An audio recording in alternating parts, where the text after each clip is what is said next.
Hello everyone, I'm the person who made the page. Okay, so we have a Michael Jordan fan who wants to go on. He's from YouTube. He goes by the YouTube username of C-60. He has Michael Jordan as number one and he would like to explain why Michael Jordan is number one. So let me put him on. Hey, welcome to the program. All right, thank you. Thanks for having me. Thank you, you're very welcome. Okay, so you have Michael Jordan as number one. Feel free to explain if you like. Well, basically, I start off by saying that we all know this, but just to state it in my premise, we all know that scoring is the name of the game. Basketball, the game of basketball is about putting that round, object into that goal. That's what it's all about. And I feel like Michael Jordan. Well, I'll start off by saying this. He has the number one point per game average in NBA history. Well, now Even hold on though a Wilt second. Chamberlain was, He's pretty close. He's pretty much tied with Wilt Chamberlain, pretty much. yeah, but Wilt Chamberlain should be killing him based on the perception many of us have, averaging 50 in the season. But he averages more. I wouldn't care if he was a little under. He's right there with Wilt Chamberlain. Right, but so Wilt Chamberlain. So when you say killing him, if you want to go by that logic, Wilt Chamberlain is killing him in lots of other places, and he has over 90 records, over 70 by himself, and career points average per game is not the only topic. There are other things in points that he's killing Jordan on. The records, for example. I understand that, but where did all that get him? Where did all those? I understand what you're saying, but he might have all those records. What does he have to show for it? Well, for educated NBA fans, he got a lot of respect. For Jordan fans, you can feel free to explain what you think about it. Even though I think I know what you think about it. I'm not sure what the records are on Wilt Chamberlain. I know he has. I know he has the highest point per game average in the season with 50, but I'm just talking about career right now. I'm talking about career. Sure. So if you go, oh, go ahead. I'm just saying, over his career, he's right there. What are you going to say? No. So when you say career, are you talking about scoring or are you talking about just overall game? I'm talking about, point per game average. Okay, they both average 30.1. Okay. So then, they both average 30.1. So they're very close in points. It's basically like on the same level. It's not like Wilt averages way more and Jordan averages way more. I mean, even if Jordan averaged one whole point, which he doesn't, but let's say he averaged one whole point more, you wouldn't just make it seem like Jordan was just better because of that. So you go by everything. So when you go by overall game, sure. I appreciate that. But just on that note, Wilt does a lot more things. When you asked where Wilt should be killing him, well, he may not be killing on that statistic, but on a lot of other statistics, he's doing way better than Mike. And there are other players who are just as good or better than Mike. Such as what? What is he killing them in? Rebounds you can't count. Why not? Because he's a big man. Okay. That's not Michael Jordan's job. Okay, so then there's a couple of holes with that. So first of all, you can't just take away what he did and go, well, he's a big man. You can't count that. That's unfair. And secondly, well, I'm not gonna say you can't count it per se. I won't say you can't count it per se, but you can't use that as a strike. You can't use that as a feather his cap over Jordan. Oh, he averaged, the rebounds. His rebound averages are insane. Okay, but I was going to get to the second point. You could do the same routine for Michael Jordan. You can be like, well, hey, Michael Jordan has more steals. A guard gets more steals. Well, we can't really count that. Michael Jordan has a better three-point percentage. Well, he's an outside shooter. He's going to shoot. Wilt's not going to shoot a three when they have no three-point line, especially. But we're not going to count that either. I agree with that. That's why I wouldn't even use those. I'm consistent with that. Yeah, I wouldn't use steals. I don't know. I would say a big man has more of an advantage to get opportunity to get steals. If you look at Hakeem Olajuwon, he's a prime example of that. He was getting steals left and right there. But he's an anomaly, and he's another guy he's a guy who had enough skill. If he would have had a certain career, he could be number one just based on skill. Actually, on that note, I think Hakeem was better than Michael Jordan, just so you know. But that's a different topic, too. Well, you can go over that if you want. But anyway, no, when you explain big man and he's an anomaly, you're right, he's an anomaly. But big men usually are going to get more rebounds, and guards are usually going to get more steals. And again, three-point percentage. You can't be like, well, Jordan's better than Wilt Chamberlain, but we're not going to count that because he's a shooter, he's going to shoot. And they didn't even have a three-point line with Wilt anyway. So I don't understand this I mean, I do understand what you're doing. What you're doing is you're doing what a lot of Jordan fans do. You want to count this and not count that, and it downplays other stars and elevates Michael Jordan. But see, Wilt Chamberlain. But see, you want to get on Wilt Chamberlain, but he's not even number two. He's not even in the top five because of other deficiencies he has. Well, it says here. Michael Jordan has had, despite all the other attributes he has over a lot of people, which I'm going to go over later. Sure. He has the scoring. He's number one in scoring, despite everything else I haven't gotten to yet. What do you mean he's number one? What do you mean he's number one in scoring? He has the highest point per game average in a career in NBA history. No, but that's so. Even if he had, I explained this to you. Even if he's basically tied with Wilt Chamberlain, he's statistically, mathematically higher. But even he's not even. That's irrelevant. No, that's irrelevant. But hold on, it is irrelevant. It's not irrelevant. I'll tell you why. He's not even 1 point higher. It's not even a point. And even if he was a point, even if he was 11 points, you wouldn't go a guy, well, 11 points might be too much, sorry. But even if he was 1 point higher, you wouldn't go, he averaged 1 point, so therefore he's a better scorer than you. It doesn't make any sense. I'm telling you, out of everybody who's played, you want to bring in other names. You can bring in the other names. You can bring in any name you want to. He has the highest point per game average than anybody who's ever touched the hand. There's nothing you can say. Okay. There's nothing you can say to change that. Okay, so Kareem Abdul-Jabbar has more points, highest scoring total. Nothing you can say about that. Well, what I can say about that is he had more of an opportunity. Obviously, he played a longer time. I understand. But do you see what you did, man? But do you see what you did, man? When I gave you Wilt Chamberlain, hold on. If Jordan played 20 years, I'm telling you, if Jordan had played 20 years, had he not retired in the mid 90s? Had he not done that? Well, we'll get to that. I'll get to his retirement, and we'll get to mid 90s if you want. But just let me get you on something. When I brought up Wilt Chamberlain, you go, we can't really count that. When I brought up Kareem Abdul-Jabbar, you go, well, he played more years. You Jordan fans, and this is an example of why I consider Jordan fans the worst NBA fans. I'm just saying, it's not even about me being a Jordan fan. Let me just say this.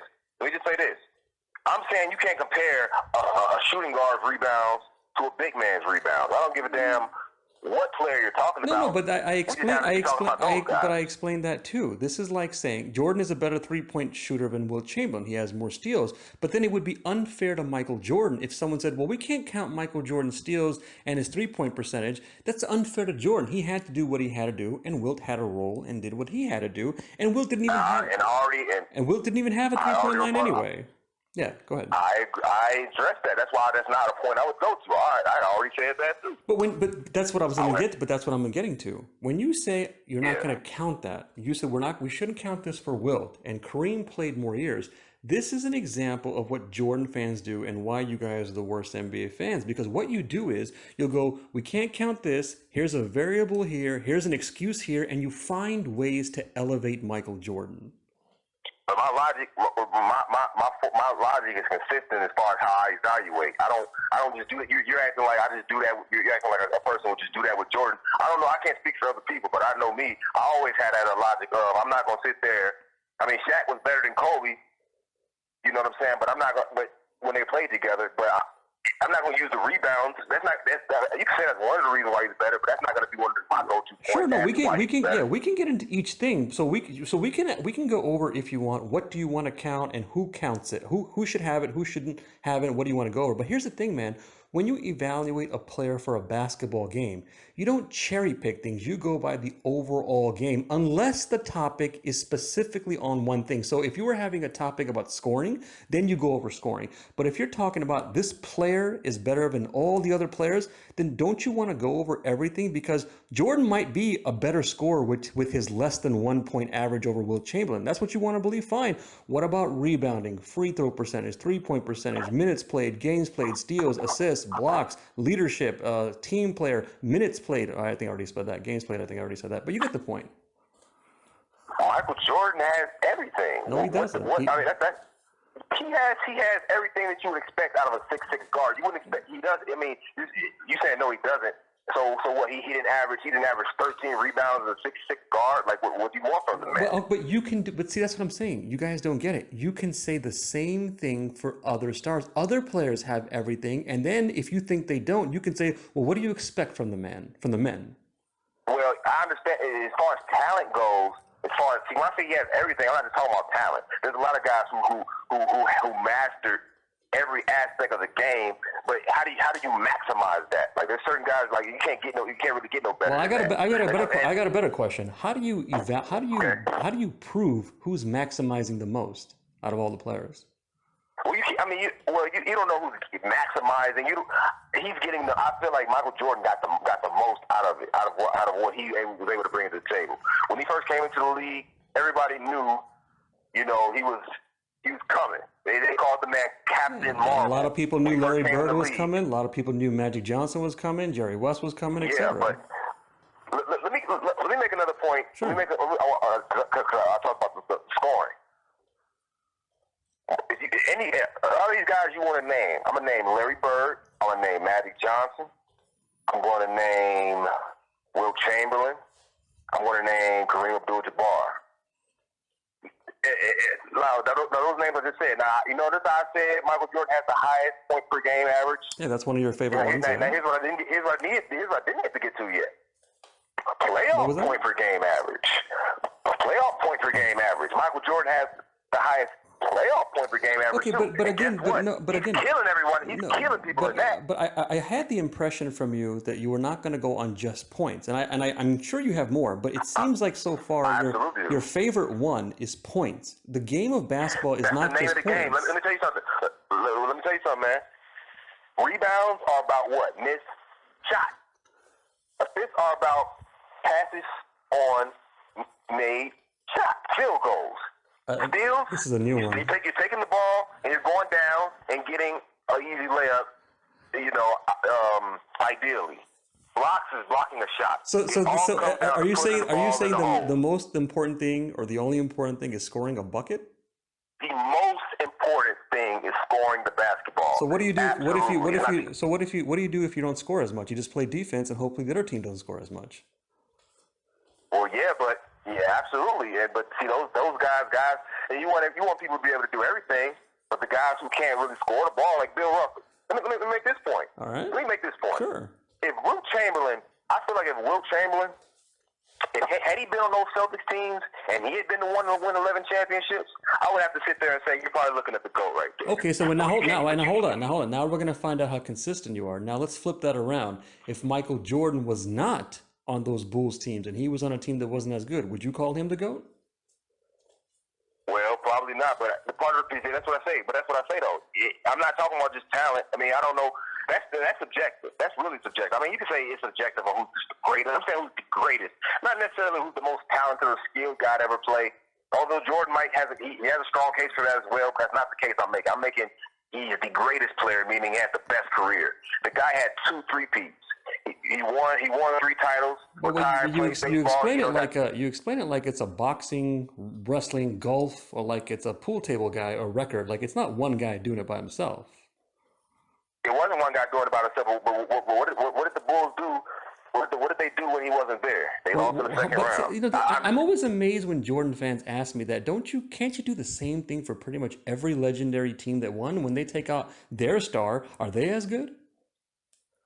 I mean, yeah, you could do that, but see, you'd have to actually make a case for somebody for me to shoot it down. First of all, why do you have to shoot it down? First of all, and I mean, why do you, it just seems like you just want. You say you're not a Jordan fan. You're not like the other. You gave me the impression you're not like the others. But so far, I'm getting Jordan fan type 101 stuff from you. Like you just want Jordan to be number one. Now, if you disagree, if you disagree, you should just know by common sense if you're a fan of the game. If you take out any other star from a team that won a ring, their team is not as good. I understand that, but you said he didn't do it by himself, but he led them. He led them to 6 championships. He led who? A team. You can't win unless your team is not good enough to win. Unless your team is good enough to win. I mean, but see, okay, but by that logic, so you're saying you can't say anybody's the GOAT because everybody. You're like, come on, you know what? You may have picked up on it pretty fast. You could be right. There is probably no such thing as the GOAT. And just so you know, I'm not the only one who feels that way. Kareem Abdul-Jabbar has basically explained. He's changed his answers, but he also has explained there's no such thing. We'll never know. Well, see, that's subjective. subjective in and of itself. I don't agree with that. I can sit there and say you can pick somebody who was the greatest. Michael Jordan is the greatest player. I mean, he's had the best career. And Bill Russell, you can't say because he was subpar offensively. That's why I said if you had put Will Chamberlain and he was the one who did it, that would be the greatest NBA player. Couple of things. That would be the greatest NBA player. So a couple of things. Just so you know, Kareem wasn't the only one. There are lots of NBA Hall of Famers like Jerry West who does not go on record picking one guy as number one. So who am I going to believe? Hall of Famers or Michael Jordan fans who are not Hall of Famers in the NBA and stuff? You know. Now another thing. Go ahead. I mean, listen. It's not just Michael Jordan fans who I mean, most people don't have a problem with choosing an individual guy. See, and the thing is, because you're one of those people who don't want to, that's why you don't see it. You don't see it. No, but if when you say I don't see it, if something is factual and it's the truth, it's there. You cannot dispute it. But you have no facts to prove it. But you have none. You can go ahead. That there's if you have facts that Jordan is number one, let me just save you some time right now. You can get into it if you want. But if you got facts that Jordan number one, didn't you say it's subjective? So is it factual or is it subjective? And then I have another question for you. It's both subjective to say who's let's say the best player of all time and the greatest of all time. They're both subjective. I think greatest is a lot less subjective than best. Okay, so I feel like Jordan Case as the greatest of all time is kind of unequivocal. Well, there's no. Something is either a fact or it's not. It's either true or it's not. There's no kind of, and I'm not sure. So is it a fact that he's number one? You said you have facts. No, I wouldn't. You can't really say that. But I feel like anyone with any real basketball acumen can sit there and look at everything he's done. Oh, you shouldn't have said that. You should. Now I'm going to get you on something else. So anyone with real basketball acumen, would you like a list of NBA Hall of Famers and experts who don't pick Jordan? And by your logic, do they not have real basketball acumen then? I mean, just because you played in the league, that doesn't mean you have, like, if you look at a guy like Allen Iverson or Russell Westbrook, right? Those guys aren't high cerebral, those aren't cerebral basketball players, but they're very, very talented, So just because you played in the league and that doesn't mean you have the best brain, Oh, I agree. No, I think you and I have an agreement. Just because you're in the NBA doesn't make you an expert. And I could find NBA experts who give wacky, strange top opinions. But the point is, there are lots of educated Hall of Famers, experienced older guys who will straight up tell you who don't pick Jordan. So by your logic, does that mean they don't have the best basketball acumen and all that stuff? I guess I would have to say yes, but if you give me a name, give me somebody reputable and credible who doesn't say Michael Jordan. Okay, sure. Now remember, I have more than one, so I don't want you to feel like you have to focus on one guy. My point is not to debate each guy, just to show you a pattern. So I'll start off with one name. If you want more, I'll give you more. There's no proof Jerry West has picked Michael Jordan today. Okay. Another one? You want another one? Yeah. Okay, Bill Russell. You want another one? Yeah. Oscar Robertson. You want another one? Yeah. Elgin Baylor. You want another one? All 60 guys who okay, sure. And you're gonna downplay them just because they're older? Who has? I see. No, but see, these guys are all partial. Okay. They're all biased. Okay. You're not naming anybody. Listen to the logic. If you're doing it again. Every time I'm pointing out a pattern. I'm pointing out the pattern that you're giving me. I told you I can go on a different decade. I'm just going by them because usually human beings always respect their elders, the guys who know more, who have more experience, more knowledge. These are the pioneers. Some of the people who came from the start. So, for example, there's a difference between me saying Jerry West and Allen Iverson. There's not the same comparison. Now, if you want to say they're all biased, that's an example of you making things up. You have no evidence that they're biased. How am I making it up? How am I making it up when you just gave me all guys from the 60s? Give me somebody in the 80s. No, but you said they're all biased. How do you know they're biased? I don't know that, but I can surmise. I have, there's nothing wrong with doing that. No, there's nothing. No, but if you're going to do that, then this is one of the other things you Jordan fans do. You guys are not consistent. So if you want to claim, yeah, I can surmise they're biased, do you claim that the people who pick Jordan are biased or no? There could be people who are biased or impartial to Jordan. There could be. Oh, they But definitely are. You can't tell me. But you can't tell me the vast majority of people who believe. I mean, the vast majority of the population believes Michael Jordan is the GOAT. Oh, yeah. You can't tell me that. You can't tell me that everyone's just biased. I think NBA fans are some of the most uneducated NBA sports fans in the world, and I think a lot of them, and I'm surprised you would dispute this, a lot of them go on emotion. They pick their favorite guy, and they're not NBA experts. Now, you can't tell me that they're educated, all of them, and they're all smart, and they all know their NBA. Not necessarily, but there's so many educated, smart fans out there. Sure. Who believe that Michael Jordan is number one. Sure. And I want to get back to the point per game average, because all those guys. Okay. See, what I was looking at is who because the playoffs. I talk about scoring being the name of the game. The playoffs are the real games. Okay, we'll get to the playoffs. Okay, who elevated in the playoffs? Magic Johnson. I don't know those names. Magic Johnson's point per game average is the exact same as his regular season average. Okay, well, hold on. Hold on. Should Magic Johnson have been a score first player? Well, that wasn't the only name I was going to go to, but no. But see, I could definitely see Magic Johnson's point per game average going up to 22. Oh, no, if Magic wanted to, he could have averaged 30 points. I think we all agree Magic could have easily scored 30 points a game if he wanted to, but he was a better player as a pass first, or whatever, scoring and passing.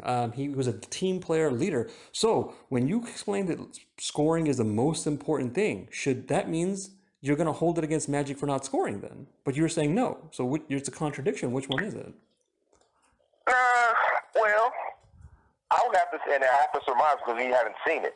But I would have to believe that if Magic could score like MJ, if he was capable of that, we would have seen a lot more of what we've seen. Well, you have plenty of seasons where he scored in the 20s. He developed a 3-point shot. He can pound it inside easily. No one's going to stop Magic one-on-one. Most people are not going to stop Magic one-on-one. And lots of NBA players have explained he could have scored more points. And Magic explained he could have scored more points. So again, who am I going to rely on? All of that? Or am I going to rely on just a Michael Jordan fan? We all know he could have scored more points, but I'm talking about I'm trying to make a case for a guy who did it. His playoff per game average is 33.5 or point something like that. 33 point, somewhere in that range. He's head and shoulders. So Larry Bird, that's a score first player. Yeah, but again, I don't understand why you're doing this. You're cherry picking scoring like that's the only main thing. There's so many other things about playing a basketball game. So if you disagree, I'm going to repeat the question again. Should Magic have been a score? Should he have scored more points? Maybe if he scored more points, he wouldn't have lost to the guy who did. And guess what? That brings me to that's a great segue to where I want to go to the 1991 final. No, but hold on. Before you segue, that works both ways. Maybe if Michael Jordan didn't score too many points, he would have won more games. I mean, you never know. You never know. But all I know is this, I think what I was going to say was relevant about that series. Michael Jordan went into that series and said, I'm up against, this is my first NBA Finals. I'm up against a guy with 5 NBA titles. This is 9th Finals. Magic Johnson, legend. He said, you know what? I'm gonna show the world that I can get my teammates involved just like Magic does. I'm gonna average 11.4 assists in my first NBA Finals against Magic Johnson, along with scoring 31 a game. I don't understand what the point of this is. I can find you tons of legends and isolate their series and go, look, he had a wonderful series. What does that mean? He had a good series, so he's number one? I can just give you thing after thing. And again, I'm going to go back to the core thing. I could follow up with thing after thing. Okay, well, let me say this. And again, scoring, it's the name of the game. You can sit there, there's other aspects, but I feel like anything else you want to say, that defense is second. That's second. Okay. You're the first. He's a great defender too. You're the first Jordan fan who has gone on saying scoring is the first or main thing. Most Jordan fans are like you; they don't go by the whole game, but some do. But if they don't, at the most they usually go it's offense and defense. You're the first one to go offense is first, defense is second. Yeah, that's no question. Is second. You mean you got to stop? You got to stop guys from scoring. Obviously, that's But see, if you just stop guys, that's Well, why you say no question at second. I question that. I don't see how you can do that. I mean, you have to stop guys. You have to stop. Like playing defense is more important. I think playing defense is more important than getting your teammates involved. I don't know what that means, but let me think about it. Playing defense is more important of getting your teammates involved. I feel like you're a great, like Carmelo Anthony, for example, in his prime. He wasn't really much of a defender or a facilitator. I feel like it would have been much more conducive to him being a winning championship player if he was locking guys down. Okay, so we can say the same. We can say the same thing about Michael Jordan. You know, when he first came in the league, he was considered a ball hog, someone who scored too much, someone who wouldn't win rings, and he lost a lot. I feel like if he would have passed the ball more, maybe he would have won more. I'm being sarcastic, by the way. I'm just using your point that you used for Carmelo Anthony. Then. I mean, you never know, but there you go. I feel like in the '80s. Like, and another point I was going to make as far as like in 1986 when he got swept by Magic. By Bird.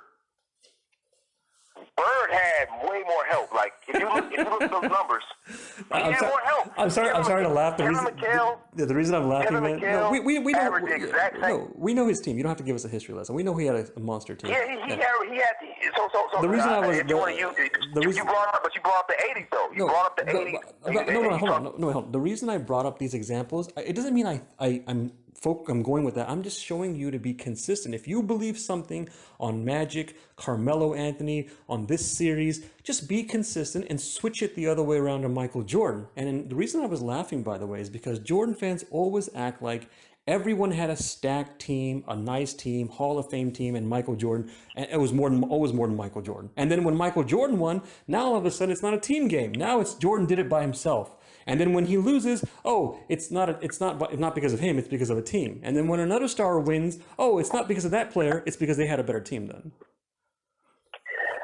I'm not really like. Let me give you an example of just me being real objective about things. Like actually, I got that one wrong. I think it was when another star loses. Yeah, that was another one. When another star loses, they don't act like he don't have a good team. They act like it's on the star. Then.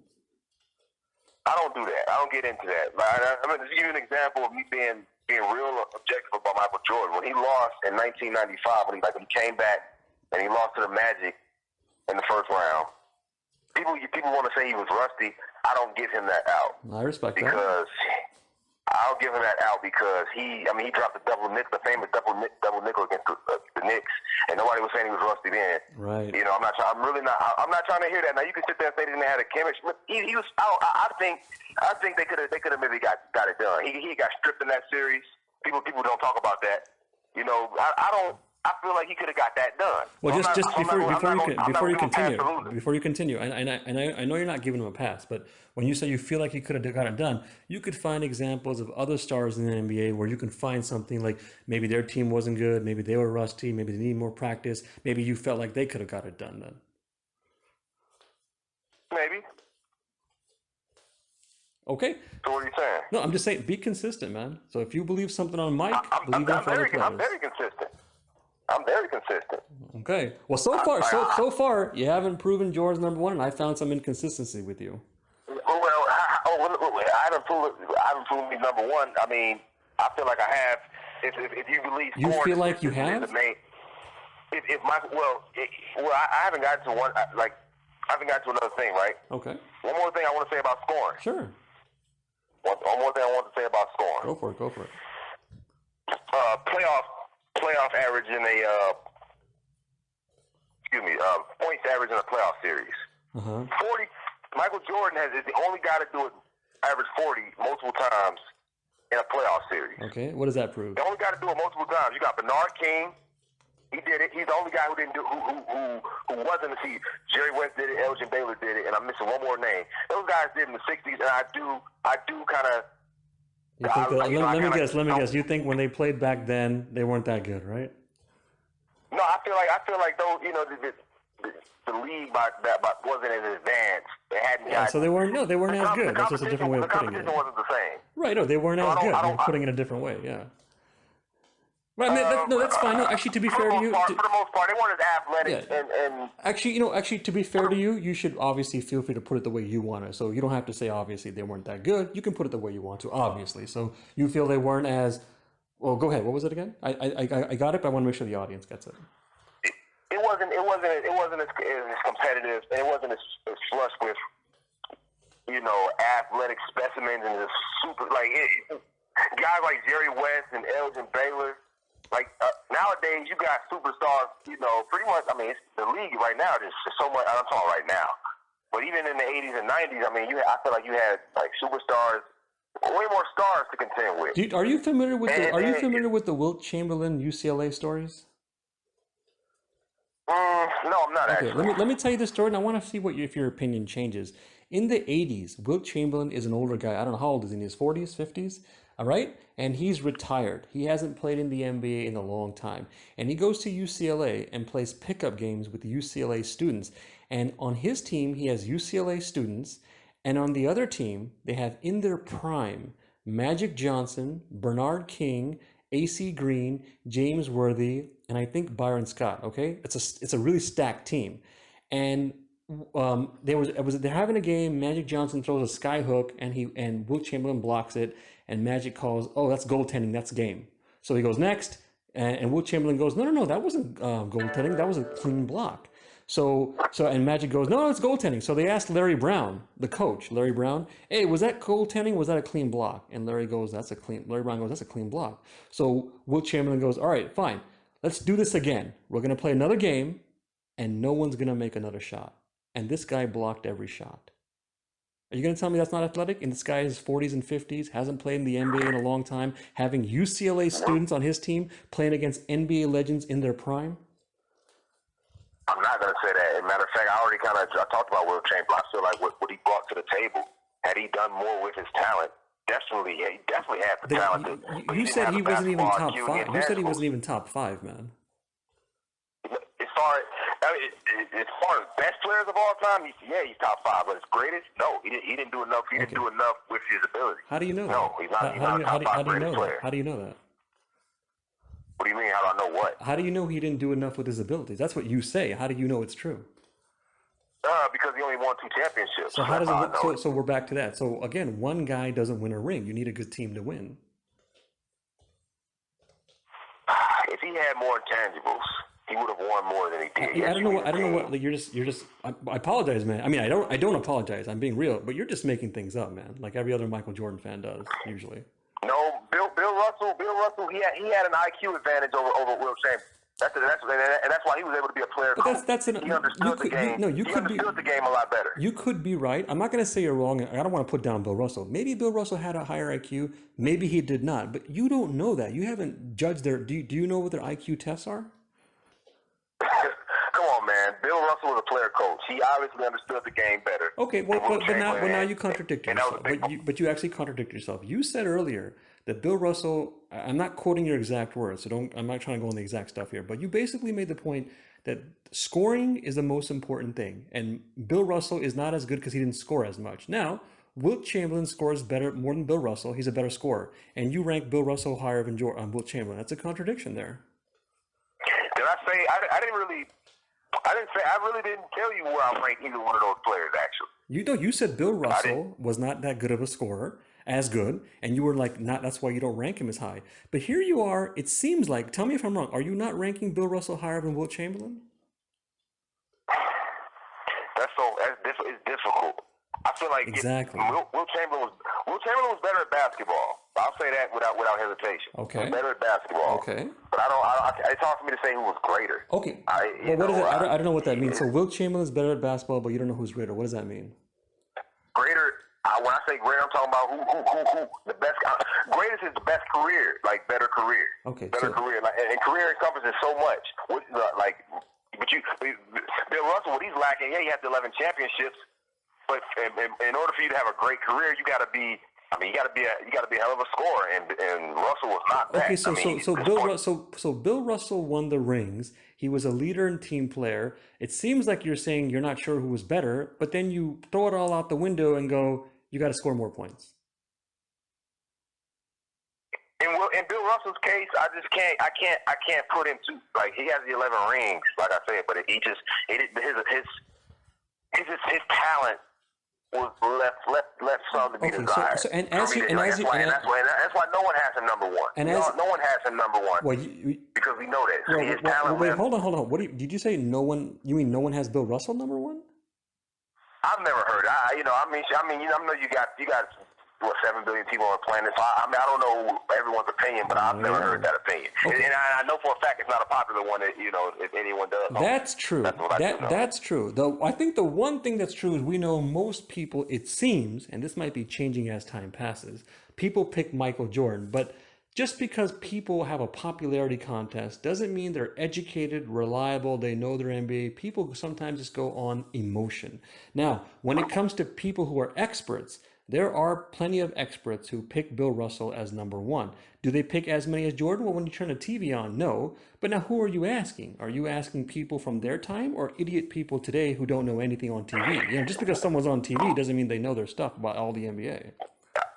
I need you to cite someone who got Bill Russell number one. Sure. Now, when I give you names, are you gonna dismiss them like you did earlier? When I gave you names about who don't pick Jordan, you're like, oh, they're all biased. They come from a decade. I mean, even Julius Irving, like I might because I was gonna say this, like that's another guy who I know doesn't have Jordan as number one. And again, No, he does not. No, Dr. J does not have Jordan as number one. no, he doesn't. Yeah, but there's another guy who came before him. Oh, I thought you said like Dr. J had Jordan as number one. Sorry, did you say that or no? No, he does not. No, he doesn't. I'm saying. Oh, I'm sorry. I'm sorry. I thought you said that. I'm sorry.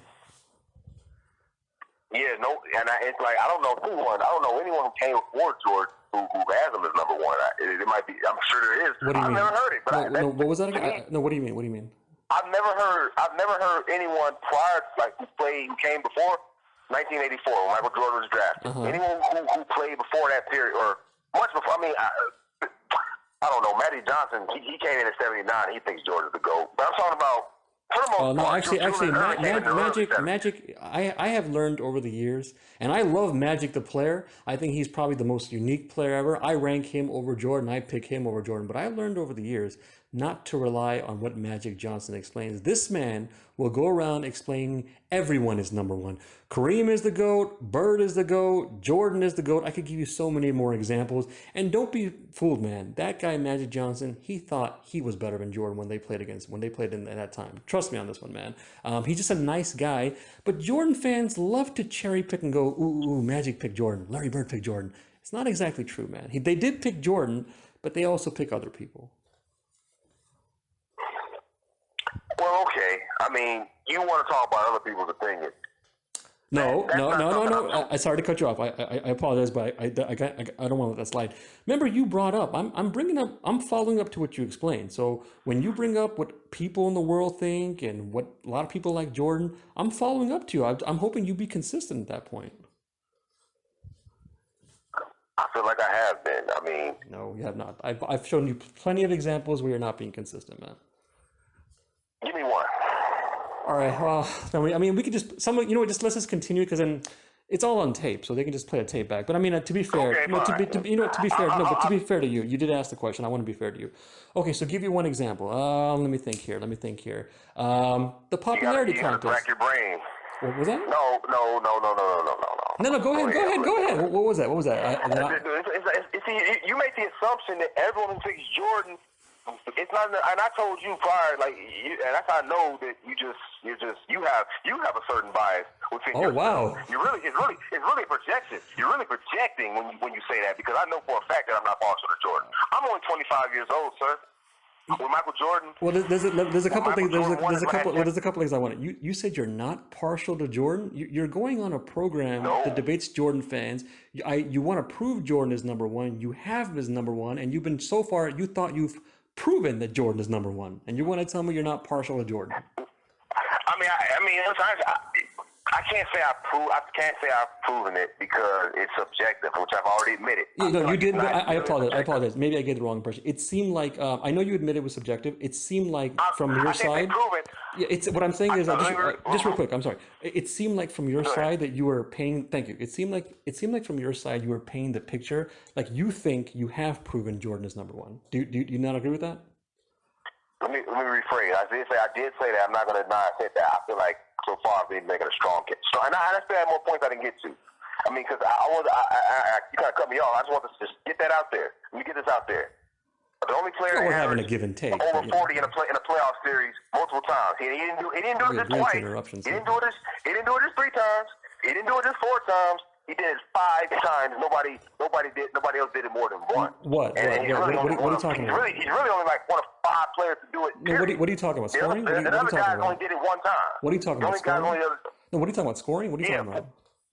yeah. He's only one of like 5 guys to average 5 or 6 guys average over 40 in a playoff series. Okay, so And all the explain to other me, guys explain to only me, did it no, one explain, time. how is George Gervin supposed to average more if he has less playoff games?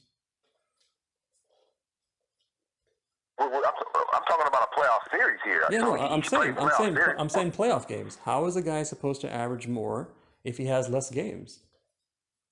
Actually, you know what? Let me rephrase that because you can play one game and average more. So how would you come to a conclusion? Like, what if a guy played 2 games and he averaged 100 points? Would you say he's a better scorer than Jordan? I mean, not necessarily. So how would you quantify this? How many games do they have to play? How many points do they have to score? How does it work? You know what I mean? I mean, the minimum amount of games. I mean, if that did happen, you would have to take something. Like if somebody was capable of that, that guy would have to be in consideration for something.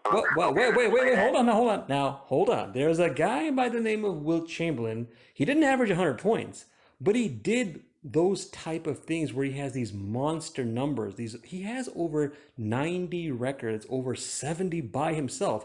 So if you say you have to take it into consideration, you're obviously not taking into consideration all his other records. Well, I'm not because I don't look at individual games and stuff. Like a lot of his records, are you talking about individual games? Well, sure you do. You go by Jordan's points. You say what? No, you do. You do go by. You said you don't look at individual records. Well, games. You do. You go by Jordan's as points. far as records goes, I'm not gonna look at individual games. Like I didn't talk about because even Kobe Bryant, I don't have him in my top 5. He scored 81 points in an individual game. That's individual game. Okay. I thought you meant like okay. So you mean individual like actual games? Okay, no, but I'm not talking about that's the second highest of all time. But that's not enough to make him. You know what I'm saying? So that's not good enough. Right, but that's not. A lot of that's not Chamberlain's records are similar to that. Right, but that's but a lot of them are not just that though. It's not just. I wasn't referring to just individual games. It's individual games maybe, or averages, or totals, or in a row. He has. Do you know this man's resume, man? I know.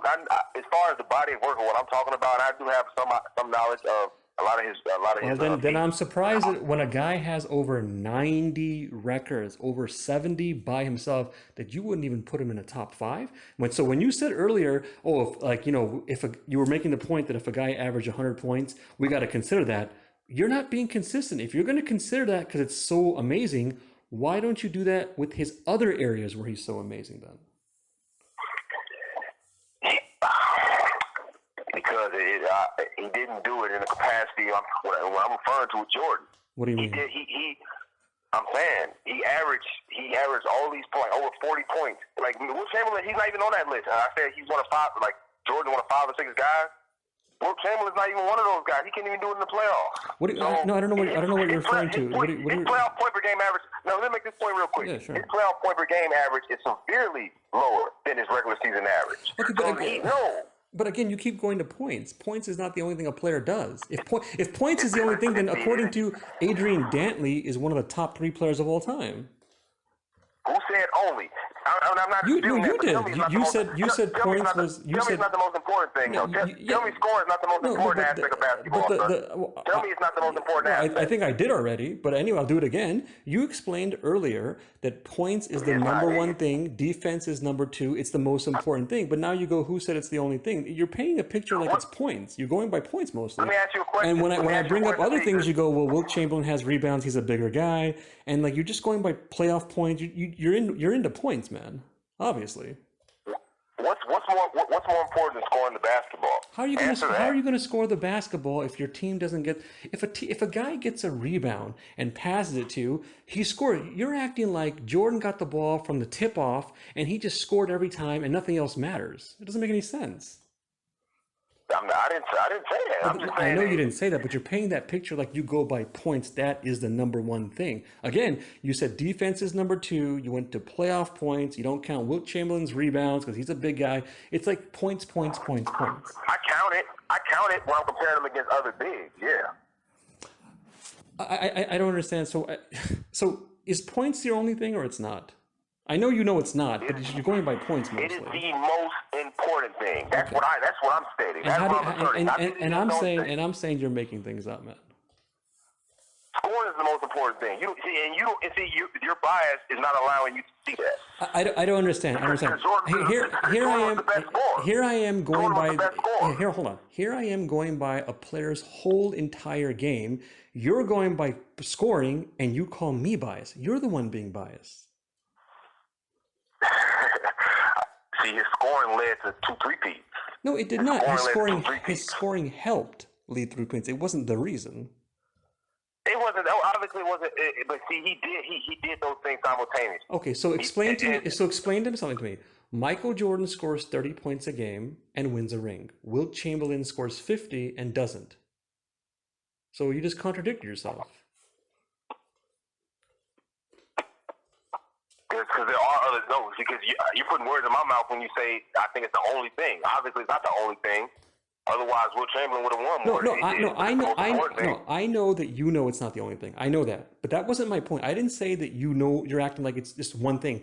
I'm saying you're painting a picture as if you're coming off like that, but then you go, it's not the only thing. So if you go, it's the most important thing, and defense is number two, and playoff scoring and rebounds don't count because that's for the bigger guy then. So now Wilt Chamberlain scores 50 points. He doesn't win a ring. Michael scores 30, he wins a ring. Doesn't that tell you right there scoring is not the thing? Like it's not one guy? It tells me. It tells me that there are other things which I already know. Right, That's what it tells me. but if you say you already know there are other things, why are you focusing so much on scoring? Why is scoring your number one thing? How do you know defense is number two? They all count when it comes to a team. It all counts, but I think it's. I mean, it's really common sense, man. It's really. Well, you common keep saying sense. it's common sense. You're not proving it, man. Where's the common sense, man? It's common sense that the scoring is the most important thing when it comes to basketball. Now hold on. Now you say common sense. I have never heard any Hall of Famer, any scout, any expert, or even educated fans who would ever say it's really common sense scoring is the most important thing and defense is number two and rebounds don't count because that's a big guy and let's go by playoff scoring. Well, I ain't gonna say defense. Defense. I think it's number two, but I think that. I mean, come on.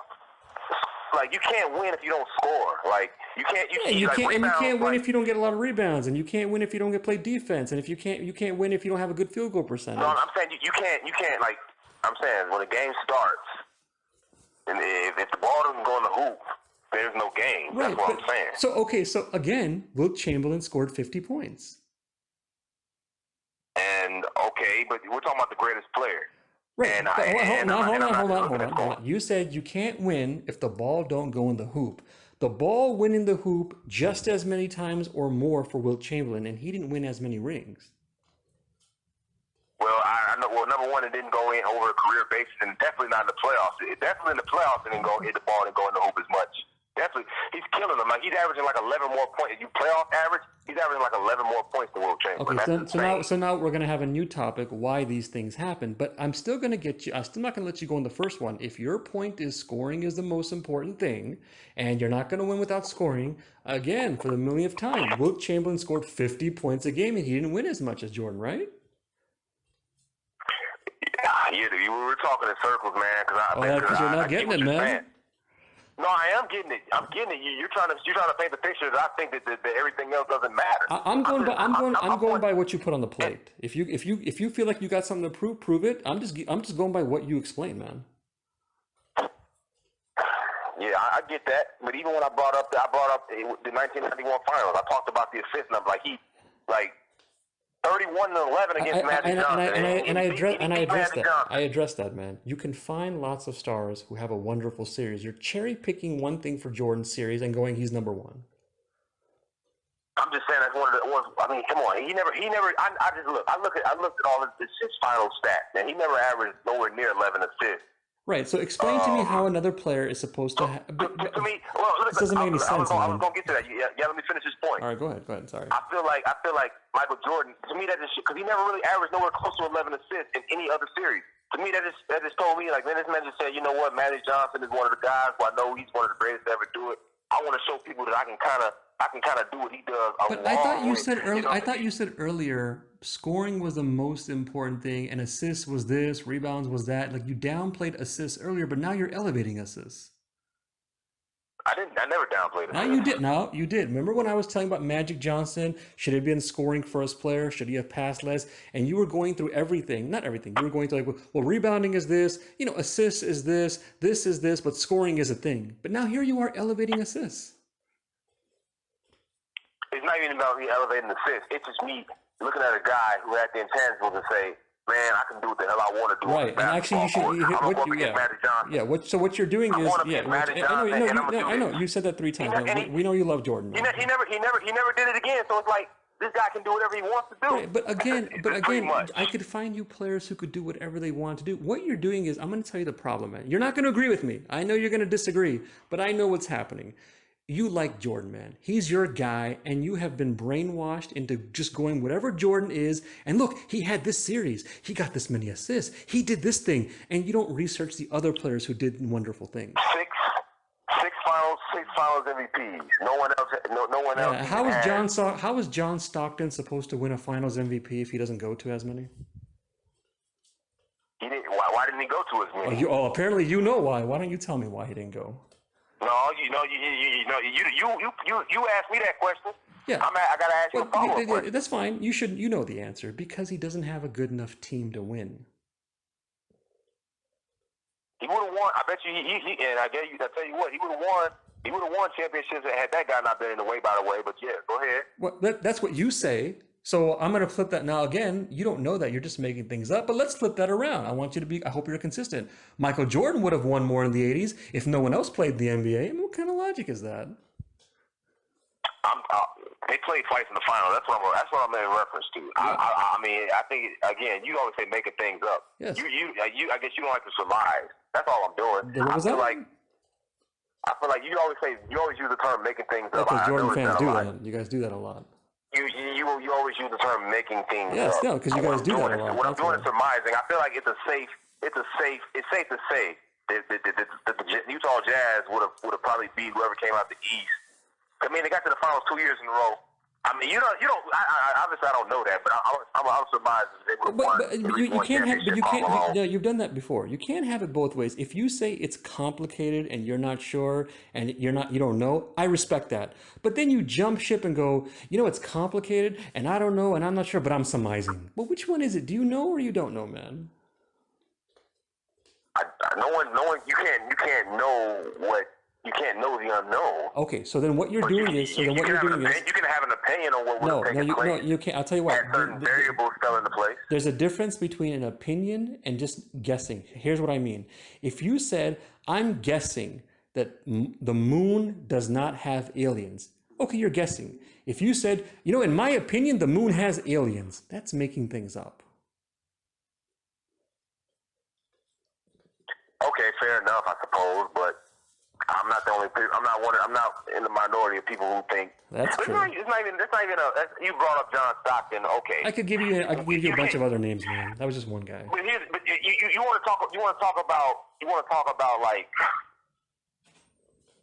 I don't know, like you want to talk about other players and stuff when it is what it is. Like there's nothing you can say to change. You talk about bringing facts up, but when I bring up facts, try to downplay. No. First of all, you The have facts not. are. Wait, hold on. No, first of all, you have not shown factually, as you said, it's subjective. So you brought up facts. I don't say you haven't brought up facts, but you have not shown any facts to prove Jordan is number one. And I'm also trying to get you to be consistent. A good person who's fair and equal, he will be fair and consistent all across the board. He won't go, well, Jordan had this one good series, and he got this many assists, and look, he got this many rings, and then you ignore the other players who have good series, have good assists, have lots of rings. You downplayed Bill Russell, and he has 11 rings. You downplayed Wilt Chamberlain. You downplayed, in some ways, Kareem. You didn't come out bluntly and downplay, but you're elevating Michael Jordan. I'm just saying, all those guys, they had a lower, like, Hakeem Olajuwon is one of the few. Like, and like, again, if he had more rings, but Jordan, I bet you, I wonder if Jordan hadn't been there in the 90s. Hakeem Olajuwon may have been able to. He might have been able to. Yeah, so we can play these guessing games. I mean, maybe if Magic wasn't there. I'm not trying to do that, but I'm just saying. No, I understand. I'm just saying. He did it in the 90s. Right, and by the way, what does that prove? When you say he did it, he was a wonderful player, a legend, Hall of Fame. We all know Mike was the man, but you're acting like you know for sure. But then you go, you're not sure that Mike is number one over all the other players. He did it in the 90s, and some other guy did it in the 80s, and some guy did it in the 2000s. So some guy's doing it 2010s. Yeah, that's fine. I mean, I'm not trying to take the lead from you, by the way. There was some static noise in the background. What was that? Wilt Chamberlain is one of the guys who I sit there and say, yeah, he could have played today's era. So I'm not trying to diminish what he did. Well, you did because you made it seem like you made it seem like back then. Remember when you were saying they were biased that decade? You were like they were. I don't have your exact words, man, but something like they weren't as good, they weren't as athletic, the league wasn't as good, it wasn't as tough. I mean, you had aberrations players like Jerry West and Wilt Chamberlain and Elgin Baylor, and you had certain guys who were standout, but for the most part, you had these guys are smoking. That's a Jordan fan making things up, man. No, how am I making things up? Oh, because when you say there's a lot more talent. Yeah, go ahead. The modern era started in 1979. We all know by the time the 80s. The modern era started in 1979. That's another example of a Jordan fan making things up. Oh my God, this guy. No, if you disagree, then watch this, man. Watch this. This guy is going to show you something. So 1979 is not modern. I'm sorry, 1978 is not. Yeah, 1978 is not modern, and then magically the next year, 1979 is modern. Does that make sense to you? You have to start somewhere. Why? I mean, what are you talking about? No, you don't have to start somewhere. Only Jordan fans do that kind of stuff. I've never heard any other fan, Magic fan, Bird fan, Russell fan, Jerry West fan go, the modern NBA started in 1979. It's only Jordan fans who do this kind of stuff. And this is an example of why Jordan fans are the worst NBA fans. Before that time, Magic and Bird started the modern era of the NBA. I mean, this is what it is. Says a Jordan fan. Magic and Bird did it. Okay. And then he made the game. They made the game national. Jordan came in and made the game international. Before Magic, Bird, and Jordan, the league was, wasn't. I mean, you had Kareem also doing this thing in the '70s. Yeah, but again, I hope you don't get offended, man. I'm not trying to be disrespectful. I'm hearing what you're saying, but you're just making things up, man. The only thing that you got that I was like, you know what, that's some truth. Jordan made it international. There's some truth to that, but obviously, even that one I dispute because Jordan is not the only guy in the NBA. The NBA is not going to be fun international if he's the only guy. So he was the one who helped it. But when that dream team was going around, they were fascinated by all those dream players. And Magic was still the man at that time, too, by the way. So I wouldn't put it just on Jordan. But yeah, Jordan had a big role to make it international. That's true. But everything else, man, you're pretty much making things up, man. So okay. You won't tell. I want you to tell me what the number one. Tell me what the number one aspect of basketball is, as far as just actually playing the game. Okay. Now, I'm not talking about. Yeah. Tell me what it is. Okay. I mean, I don't know if there is a such thing, but are you talking about the individual game or a team game? I'm talking about like if you and I were to play 1-on-1, and we're not talking about any official capacity, we're talking about pickup. what is the most important thing that needs to be done? Well, I mean, do you have to have one thing over the? I mean, just one thing. There's a bunch of things. It depends on the players, right? So like, You see. oh, what You happened? know What what the happened? I want to answer laugh is, too. man. What happened? What happened? You know what the answer is? What is it? What is it? Putting the basketball through the hoop. Okay, but that's not the only thing. No, it's not. So how do you know it's the most I agree with important you, thing? sir. So how do you know it's number one? And you know what? I'm gonna have an open mind. I'm gonna have an open mind because now I'm getting brainwashed by just like Jordan fans get brainwashed by the media. I'm getting brainwashed by you now. Maybe scoring is the most important thing. So again, I'm gonna bring up the point again. Wilt Chamberlain scored 50 points a game, more than Jordan, and he didn't always win as much. So what happened? Because see, you man, listen, man, you lose that point every time you do it. I Man. do. You I don't lose think that anyone's point. gonna think Yeah, that you lose except you point. Jordan fans, man. But go ahead. Maybe I'm open minded. How did I lose it, You man? lose that point. Okay, go ahead. What do you got? Because that presenting that question to me is assuming that I believe that I only think scoring matters. Obviously, I feel like I don't think that. If Wilt Chamberlain had won more championships, Mm-hmm. I feel like the consensus would probably be that he's the GOAT. If he had won a certain amount of championships. Okay, well, Bill Russell has more. Bill Russell has more championships. Yeah, and he averaged like 15 on 40% shooting. That's trash. So you're proving that you don't have to be the best scorer to win. Okay, I mean, I feel like I don't know. I feel like you really couldn't get away with that nowadays. He was a hell of a defender. Well, hold on. Kobe Bryant is not a 50% field goal percent. He shot less in his 40s. In fact, one of the knocks against Kobe for not being the GOAT is his field goal percentage. And I think some people explain he missed, how many shots he missed and how many rings he won. Well, he won 3 as the second best player on his team. Okay, so now we're going to analyze like this. I mean, he still won rings, man. The point, your point, if I'm open, he didn't lead his team to 5 championships. Okay, how many did he lead up to? How many did he lead to? He led his team to 2 championships. Michael Jordan led his team to 3 times as many. Okay, but we're not comparing who's better, Jordan or Kobe. I'm just trying to get you to think analytically and be consistent. If you say Bill Russell's scoring was trash, and you're going to downplay his era and downplay his rings. By the way, talking about bias, that's pretty biased. But that's fine. You want to do that, no problem. When I bring up Wilt Chamberlain scoring 50 points, you don't want to go with that. When I bring up Kobe Bryant, you go, well, he won 2 rings. Don't you see that you're not being consistent in your own belief? Let me tell you something. If Wilt Chamberlain had did that for multiple seasons, man, then you'd have a much stronger case. He has over. Imagine you were in the NBA, okay? Just put yourself in a person. One of the ways we can understand another human being is put yourself in their shoes. Imagine you were Wilt Chamberlain, or that type of player. You don't have to be Wilt Chamberlain, obviously. And you scored points, rebound, field goal percentage, minutes played, games played, led the league in assists, blocking shots. You try to be a leader, and then you sacrifice your game to be a team player. When you say his numbers went down, he was sacrificing his game also. And then years and years and years later, some young guy goes, you know what, Wilt Chamberlain top 5. How would that make you feel? I just call it how I see it, honestly. I'm talking about he might be a top 5 No, talent. I'm asking you a question. How would you feel if you dominate the game? You sweated. You did everything. The numbers prove that you could ball. And then decades later, some young guy goes, yeah, his league wasn't as good, and he's not a top 5 player, and he didn't win as many rings then.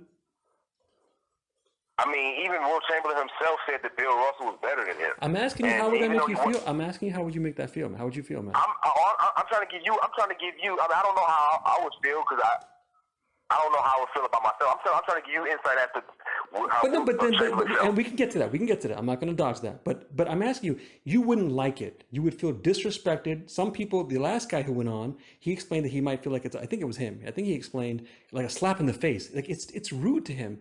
But when I ask you, you're like, I don't know how I would feel. Come on, man. You know how you would feel. You would, at the very least, you would question it, right? Or you would not. Or you know what? I take it back.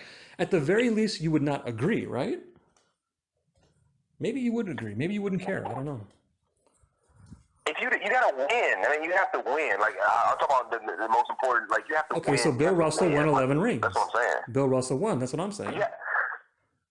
Okay, Michael Jordan was a combination of those players in guard form. What do you mean he was a Bill combination? Russell had the What does that winning. I'm talking about as far as winning. Now, Michael Jordan, he didn't win obviously as many as Bill Russell, but he won. He dominated the '90s the way Bill Russell dominated. Yeah. Okay. In similar fashion, I mean, Bill Russell never won. I understand. Bill Russell dominated his era. Jordan dominated his era. Okay, we know that. But you said he was as far as winning.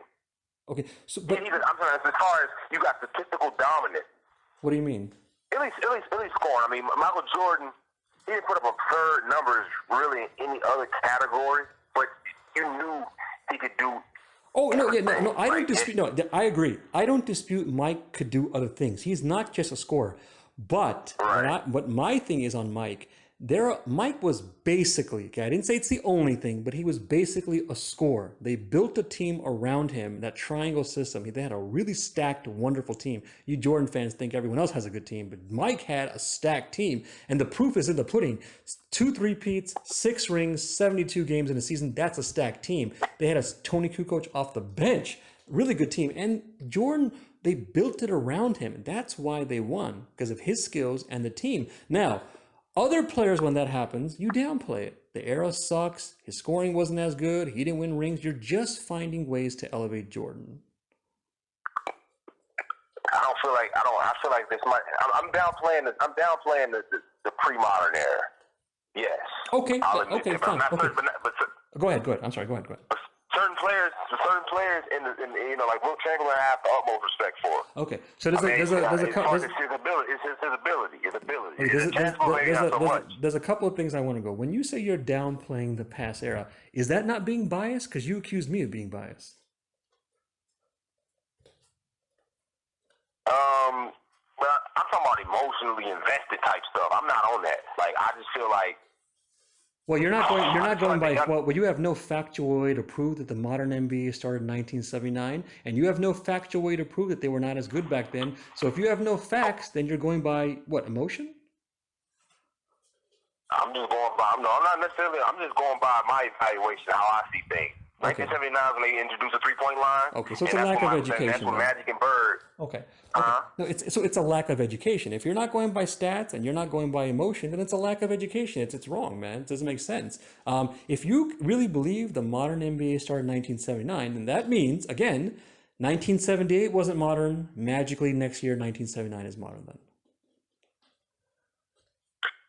I guess you want to say that, but I guess so. But you have to start somewhere. Obviously, by that time they were inching closer toward getting to the quote unquote modern era. I mean, I don't agree. You have to start somewhere. I don't know why you're going there inching toward closer. So did it start in 1979 or it was later on? This is really a really minute point. Okay. Honestly, I'm just following up to your points, man.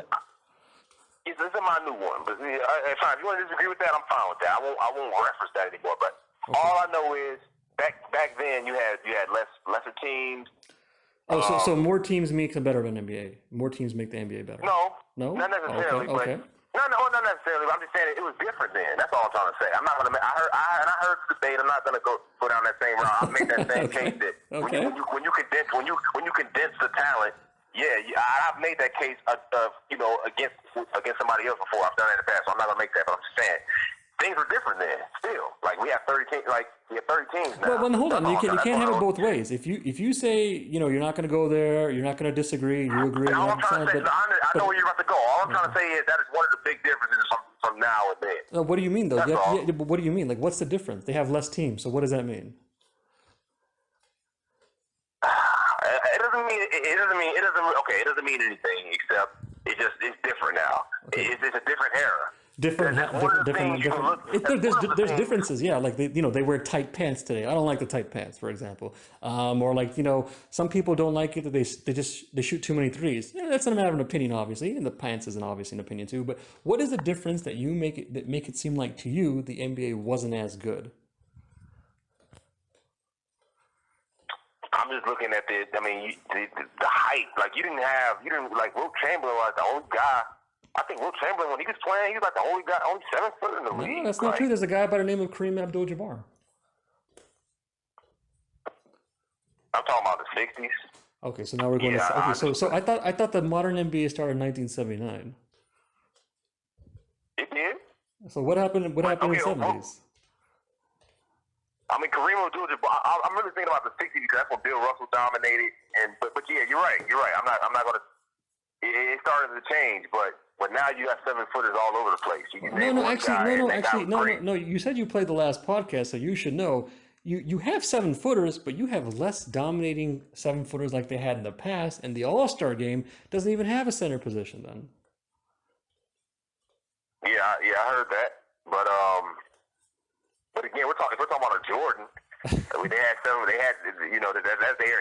He was different when he played. I mean, so you want to talk about now? That's kind of irrelevant. No, it's Jordan ain't not playing. because He you ain't been said playing the those days. modern NBA starts in 1979, and you downplayed the eras in the past, and you went to 60s, and you're acting like they just weren't as good. So I'm trying to figure out why you think this. What are your facts? Are you being consistent then? Okay, so what do you want to ask as far as Okay, figure so that let's. out? I thought we were doing that. We'll do it again. So did the modern NBA start in 1979? In my opinion, Okay, well, it's not an opinion. Again, you can have an opinion aliens are on the moon. It's just making things up. So, but you know what? I'll be open-minded. Maybe it's an opinion. Okay, fine. How do you know it started in that's when they 1979? introduced the 3-point line, and that's when Magic and Bird came in. Okay, so okay, Those significant things. and I know you already addressed this, but I just want to hammer it home. So 1978 wasn't modern. The next season is modern. If you want to do that, go ahead. No, Yes. but that doesn't make sense, man. That's an example of a Michael Jordan fan making things up. You want to? Oh my God. Okay. If I granted you that, it's such a minute point. I'm not interested in going back onto it. But no, I got that. But you brought it up more than I once. see what you're saying. No, you brought it up more than once, and you stayed on it too. And you we're going in a circle about it, so you can't just put it on me. You believe it or you don't. In the '70s, you had Kareem Abdul-Jabbar. And that's another guy where he has a strong case. He sure he's does. definitely up there Yeah, also. I think he was better than Jordan also. Yeah. No, I wouldn't say all that. I know. You got Jordan as number one. You don't think anyone's better than him, man. We already know that. But I think a bunch of guys are better than him. But hold on. So back to 1978, 1979. I'm not going to give you a pass, man. I want to get you on that, man. So did the modern NBA start in 1979, man? Here's the thing, though, because I can see, because nowadays you got guys shooting three left and right. Right. So you can sit there and say, and then they took out the hand checking in 2004. So, I mean, it depends on how you look at it Exactly. and what signifies the change in eras. I agree. Things have changed since We agree. 1979. I'm on your side. It Things depends. have changed since 1979. Just so you know, I'm not one of those fans who goes, this decade's better, this decade sucks, these players are magically better, these players aren't as good. I don't do that. I think they're all good. They can all adopt. Anyone who knows how to play can adjust their game. And in fact, that's what happens over the years. Some people win and lose, and they change up their game, and they do scouting, play videotape, they learn their opponents, and they adjust. So I don't pick and choose which guys' eras are better like the way Jordan fans do. But if you're going to come to a specific thing, like 1979 is the magical season when it's a modern NBA, I mean, can you prove it, please?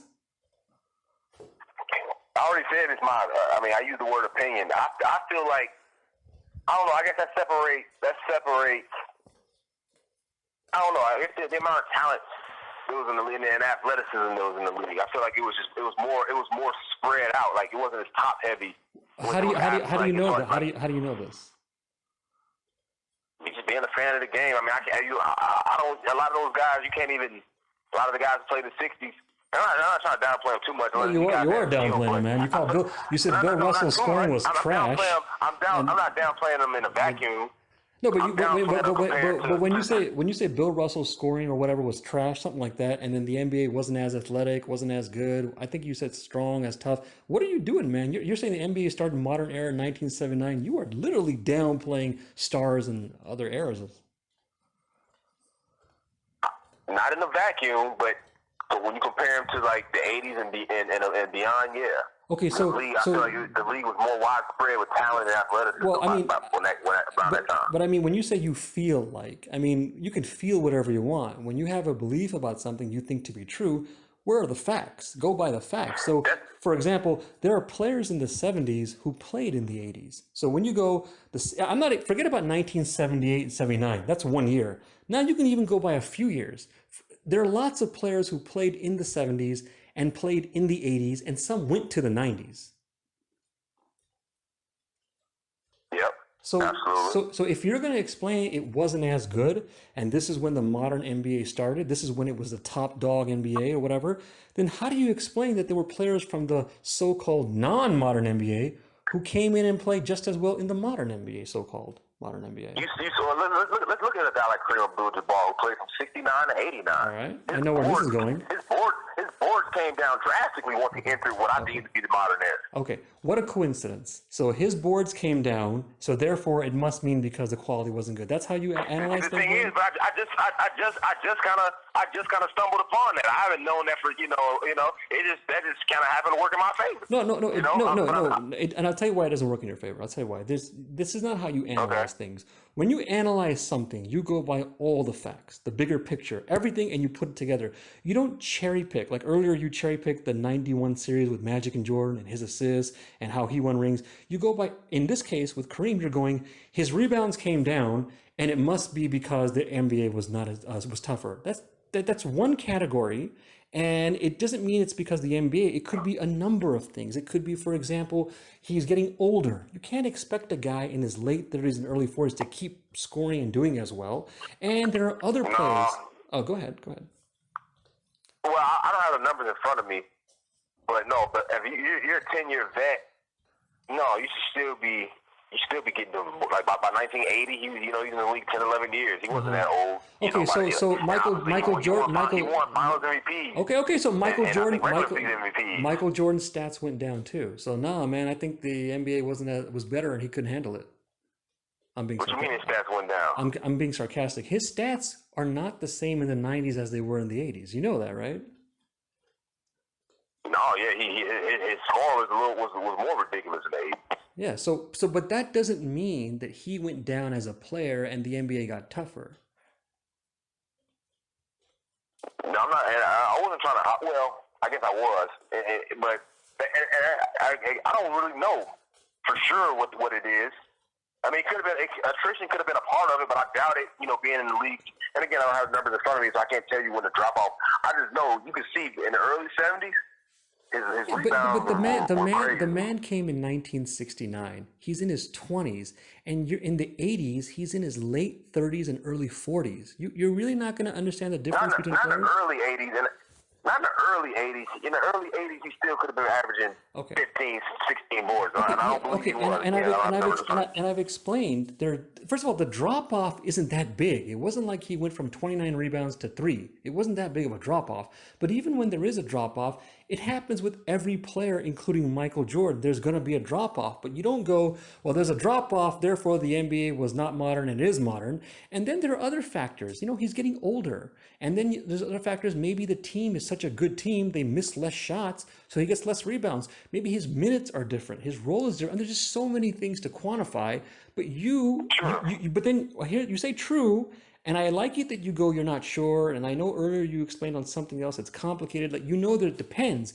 But then, like every other Jordan, or like lots of Jordan fans, you jump ship and you go, here's my conclusion. Modern NBA, not as good. And you downplay other players. And Jordan's number one. Most people say that the NBA wasn't as good as the 60s. Go ahead. That's not shocking. And I'm really looking at the 70s. The 70s, I have more respect for it than the 60s. Why? It's the same players, pretty much. I feel like he was starting to, and this again goes to, I'm not sitting there saying it was just like a flip switch from 78 to 79. No, but you are saying that the modern era started in 1979. Kareem Abdul-Jabbar's rebounds went down. You have to pinpoint. If you're going to do that, which I choose to do, you have to pinpoint somewhere. I feel like that's where I'll pinpoint. Okay, but then you have to. But first of all, you don't widespread across the league. Yeah. So first of all, you don't have to do those things, and you choose to do it. So I'd like to know why you're doing it, and where are your facts? What is your evidence that it's true? This is. I mean, I don't. You can't really even prove that because There you go. you can't prove that. There you go. So, You know why? You know why you no, can't prove it? Because it's not true, man. You're making things up. that doesn't mean that. Well, okay, whatever you want to say. No, no, no, no. Come on, no, I come feel on. like I feel by 1979, like Magic and Bird coming in the league, it's almost like you're downplaying that. It's almost like you're You downplaying think that. I mean, I told you earlier I don't pick stars and eras and downplay stars and downplay eras, and you're telling me I'm downplaying. Well, because that's a big reason why I say that. Like when those guys came in the league, it was different. There was no players like that before those guys came in. There was nobody like that. Okay, well, And there was nobody like Jordan when he but now came we in. have a new topic. Are there any other guys like that? But the topic was not that. We have a different topic. Jordan, Magic and Bird were unique, but there are lots of players who are unique. Tell me how many guys you can find like John Stockton and Jerry West. Tell me how many you can find like Pete Maravich. How many can you find like Bill Russell or Wilt Chamberlain or Kareem or Elgin? How many can you find? They're all unique, man. Well, yeah, but I'm talking about the guys who elevated the league. And then They all they elevate the elevated league. the league. Everyone plays a role, man. They all put their chips in. Not Magic and Bird were something different. They were. They were. something different. They were. And they also but hold on. But now we're having a new topic. Who helps make the league Not really. famous? I'm telling you where my whole modern era thing is. So I'm kind of focusing on that more because you keep challenging me on it. Popularity and ratings doesn't mean the league was not as good, not as modern, not as tough, not as athletic.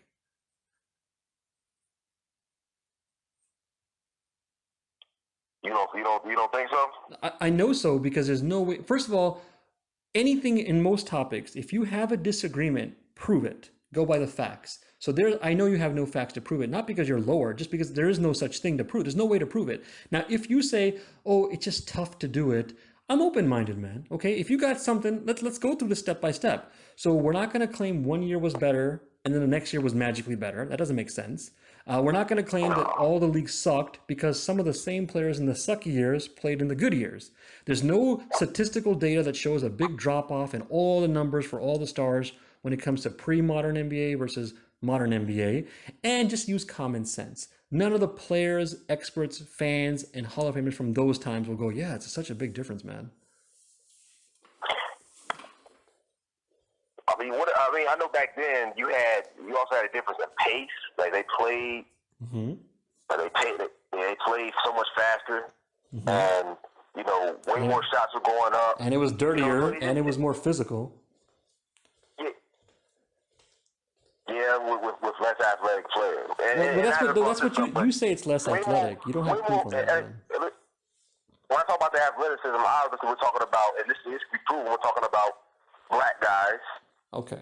There was a lot more black, there was a lot more black guys, around that time when they came. How about the 70s? How about the 70s? Well, in the 70s, yeah, it was starting to change. Okay, so I can tell you, man, in the NBA, just like any other league, it's a brotherhood. Okay, I'm not saying there's no racism, no prejudice. There's a lot of terrible things that happened when it comes to the fairness of how minorities and black players, especially because of black players and white players in the NBA mostly, how black players were treated. But it's a brotherhood in the NBA. Mostly the white and black people from the 60s and 70s, unless they were racist and stupid themselves, most of them give credit to black players and white players, and they go, you'll find plenty of videotape where the black guy goes, man, that white guy was good. He doesn't say white guy, he's just talking about a white guy. Or vice versa, where a white guy will go, man, that guy was good, and that guy's a black guy. They respect each other, and they know the players are good. In fact, most of them are on the same page. Man, the league today isn't as good as it used to be.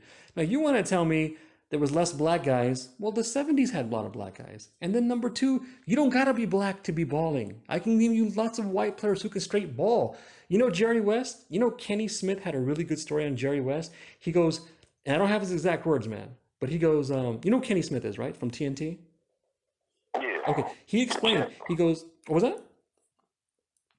I was just saying, yeah, the jet. Go ahead. Yeah. He explained a good story. He's like, remember, it's not the exact words. He goes, when I talk to some of the players from that time, they go, oh, I could guard this guy. I knew how to contain this guy. I knew this guy's moves. But the one guy I couldn't figure out was Jerry West. And these are black players also. I'm assuming he's not talking only white players.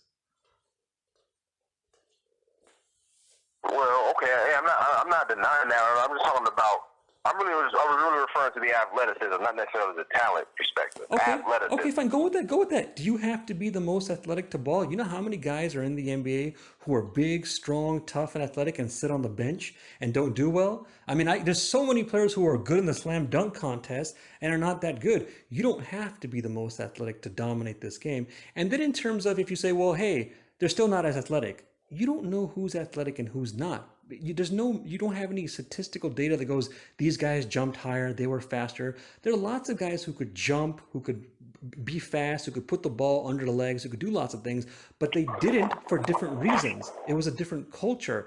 If in those, you know what Wilt Chamberlain said about Michael Jordan? If Jordan played in the past, he said if Jordan played in the past, and again, it's not the exact words, he would have been knocked to the ground because the stuff he's doing today about 360 dunks and all that, it would have been considered showboating and hot dogging.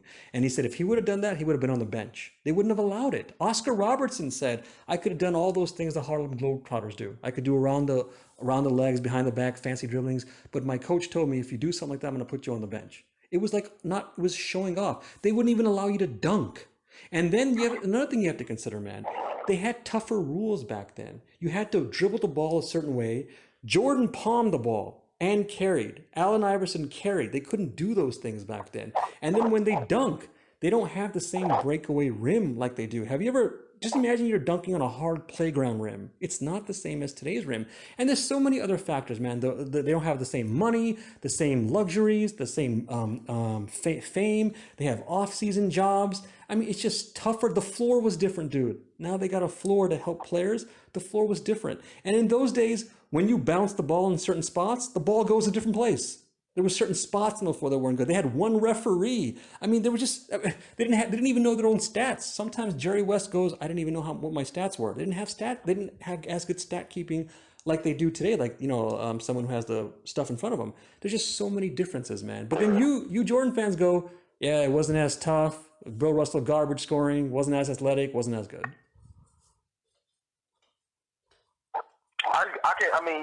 Listen, I'm not trying to dispute what you're saying. But With Bill Russell, all I know is I feel like with he had a height advantage over most players. 6'9", 6'9". Oh yeah. No, he did not have a height advantage. In fact, some Jordan fans have told me that he's overrated because of his height. I mean, they haven't told me, but they think stuff like that online. He was 6'9", man. He wasn't as big as the other guys. Some of the other guys. Back then, I mean, I know the average. I don't know what it was, but I feel like 6'9" was still higher than the average height back then. Now it's different. Yeah, your feelings. I mean, you can feel whatever you want, man. There were taller. There were lots. I don't have the facts in front of me. If you can see, the thing is, you can't really do unless you can disprove what I'm saying. You shouldn't even. That's not how it works. That's not how it works. It's not completely baseless. No, that's not how it works. I don't have it in front of me. No, hold on. That's okay. I know back then, Bill Russell was among the tallest players in the league when he played. No, he was a big guy, but he was not one of the tallest ones. There were guys bigger than him. Now, when you say you don't have the facts in front of you, I'll get to that. But it's one thing at a time. Besides Will Chamberlain. Well, one thing at a time. One thing at a time. When you say you don't have the facts in front of you, it's okay. I'm not knocking you. I don't expect you to know everything about everything, but you come to conclusions. So you don't know who's tall, you don't know who's strong, you don't know what people think back then, but then you go, they're not as tough, they're not as strong, they're not as athletic, and they're not as good. This is one of the things why I consider Jordan fans the worst NBA fans. I know you don't know the things, but then you come to these conclusions, and the reasons you're doing it, and I know you're not going to agree with me, man, but the reasons you're doing it is because you've been brainwashed by the media about Jordan, and you just are really in love with Michael Jordan. Not true. Okay. But the thing is, if you think I'm wrong, then you can, by all means, interject or if you know I'm wrong. If you know I'm wrong, then by all means interject and straighten me out. Okay, but when I do that, look at what you've told me. I'm not going to count Bill Russell because he was a garbage scorer. Oh, all those guys who are not picking Jordan, they're probably biased. Oh, that decade, they weren't as good. Oh yeah, you know what? I don't consider that the modern NBA. So even when I give you points, you're programmed to just think a certain way because you like Jordan, you love him, you've been brainwashed that Jordan's number one. That's not why I'm doing that. Then why are you doing it, man? If it's not because of that, what other possible reason is there? Are you being paid? Are you just don't like players from the past? Like, what other reason is there? It's because I'm seeing what's in front of me, and I'm about, and I can. If you want to talk about other players, I just back in the '60s, you can say what you want. Okay, then that means it's. I actually said this earlier. Then that means maybe it's a lack of education. You just don't know, and that's okay, man. I don't know everything about everything. Okay, I'm not expecting Yeah, everything. of course. I'm not trying to sit there. I know it. Yeah, and that's okay. It's okay. I know everything about everything. And I'm not. And I would never expect a human being to know everything about everything. It's okay. But what I question is, and a lot of old players question this, is why you guys are coming to these conclusions. So, like for example, Dr. J goes on a program and they're talking about the best centers, and he said they didn't even bring up Kareem Abdul-Jabbar. So if this is what you're doing, you don't know things, fine. You don't know all the facts, fine. You haven't learned everything, fine. I'm not judging you as a human being, but why are you coming to these wacky conclusions like Bill Russell scoring is trash, the modern NBA started in 1979, they weren't as tough, they weren't as good? You're trying to tell? Well, let me. I want to get on that Bill Russell trash scoring. I mean, are you trying to tell me his scoring wasn't trash? I would never disrespect a guy like that. The man was such a good player. Some consider him the best of all time. He was a leader, and I'm going to label him as a trash scorer? I mean, because I never say he's a trash. I'm not saying he's a trash player. He's a hell of a scorer. Defender. He's a hell of a reader. Yeah, I don't have the exact words, but something you explained about him scoring was trash or something, right or no? Yeah, I would say. If you want to compare him to a top, like he's a top. I'll give him top 10. I'll give him a top 10 player. He led the team to 11 championships, so I have to give him with defense and rebounding. It sounds like you feel like you just have to, like you don't really feel it. Do you really feel that way, man? It's hard because I put so much stock in the scoring. Right. Okay. So then I hesitate, but yeah. No, I got you. But I feel like I put so much stock in the scoring. That's why I say that. Okay, and I've addressed. He led the team to 11 championships. Right, but I've addressed. So I can't knock that. Right, but I've addressed this. So if you put so much stock into scoring, again, couple of things. There are other parts in the game. It's not just scoring, and then there are other people who score just as much or more than Jordan, but they don't win as much. What about those things? Well, you always say guys score, but no one scored more on a career average than Jordan. And guess what? He elevated that the other times I said. He has the highest regular season average of all time. And no, he doesn't. No, he doesn't. No, you're making things up. You're making things up. That's fact. That's fact. What you mean? What am I making up? It's not a fact. I think you might have made him. You didn't know what you just did. You said he had the highest regular season average scoring? Yes. No, he didn't. Wilt Chamberlain had a higher one. No, I'm talking about career, not in the single season. Okay. You said regular season. Like I said, I think you missed it. Okay, so even on that one, we've addressed this. He's basically tied. I know we with addressed it, but you're the one who keeps going back and saying what other players did. I'm talking about, but see, I'm looking at a huge body of work here. Yeah, you're going by scoring mostly. What are you talking about? Huge body of work. No, I'm talking about scoring is the most important thing, and I'm looking at guys' entire careers. Of scoring. Of scoring. That's not a huge body of work. Scoring is the number. That's cherry picking scoring. Number one thing. Yeah. It's the number one thing. No, to you. And in fact, you're the first Jordan fan who ever came on that's explained scoring is a number one thing. But to be fair to you, other Jordan fans talk about his scoring a lot too. But you're the first one to like explain it like it's the number one thing and defense is number two.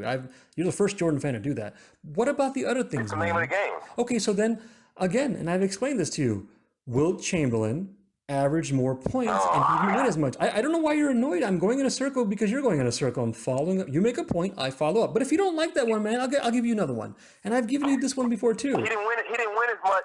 See, Michael Jordan had the intangibles. He had the intangibles. So Wilt Chamberlain didn't have intangibles? Not as much as Michael Jordan. How do you know that?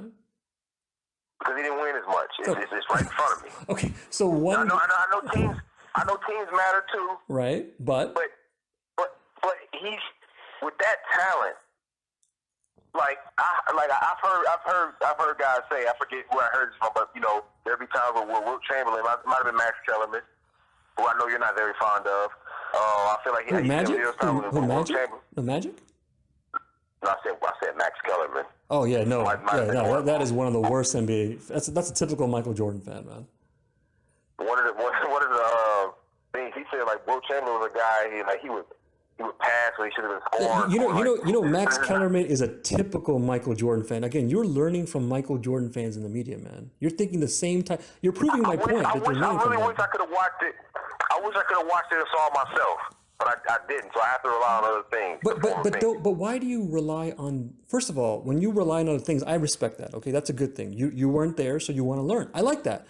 Not that you need my approval. I don't mean that in an arrogant, rude way. I'm just saying I like that. I respect that. Now, if you're going to learn from people, why do you learn from certain people? Learn from the experts, everyone, most people, the people who are reliable. Don't just put on ESPN and rely on idiot people. And then the people you rely on are also Jordan fans. When you learn from the people who think the same way. You're engaged in ad hominem. What do you mean? When you need to just be attacking. Ad hominem is when you attack the person instead of attacking their position. Oh, okay, but no, I can get to that too. I was just giving you a faster version because Jordan fans think the same way, so I was going after that. But if you want specifics, I can give you specifics. This is the kind of thing that Max Kellerman and Stephen A. Smith believe, okay? Just listen to what they believe.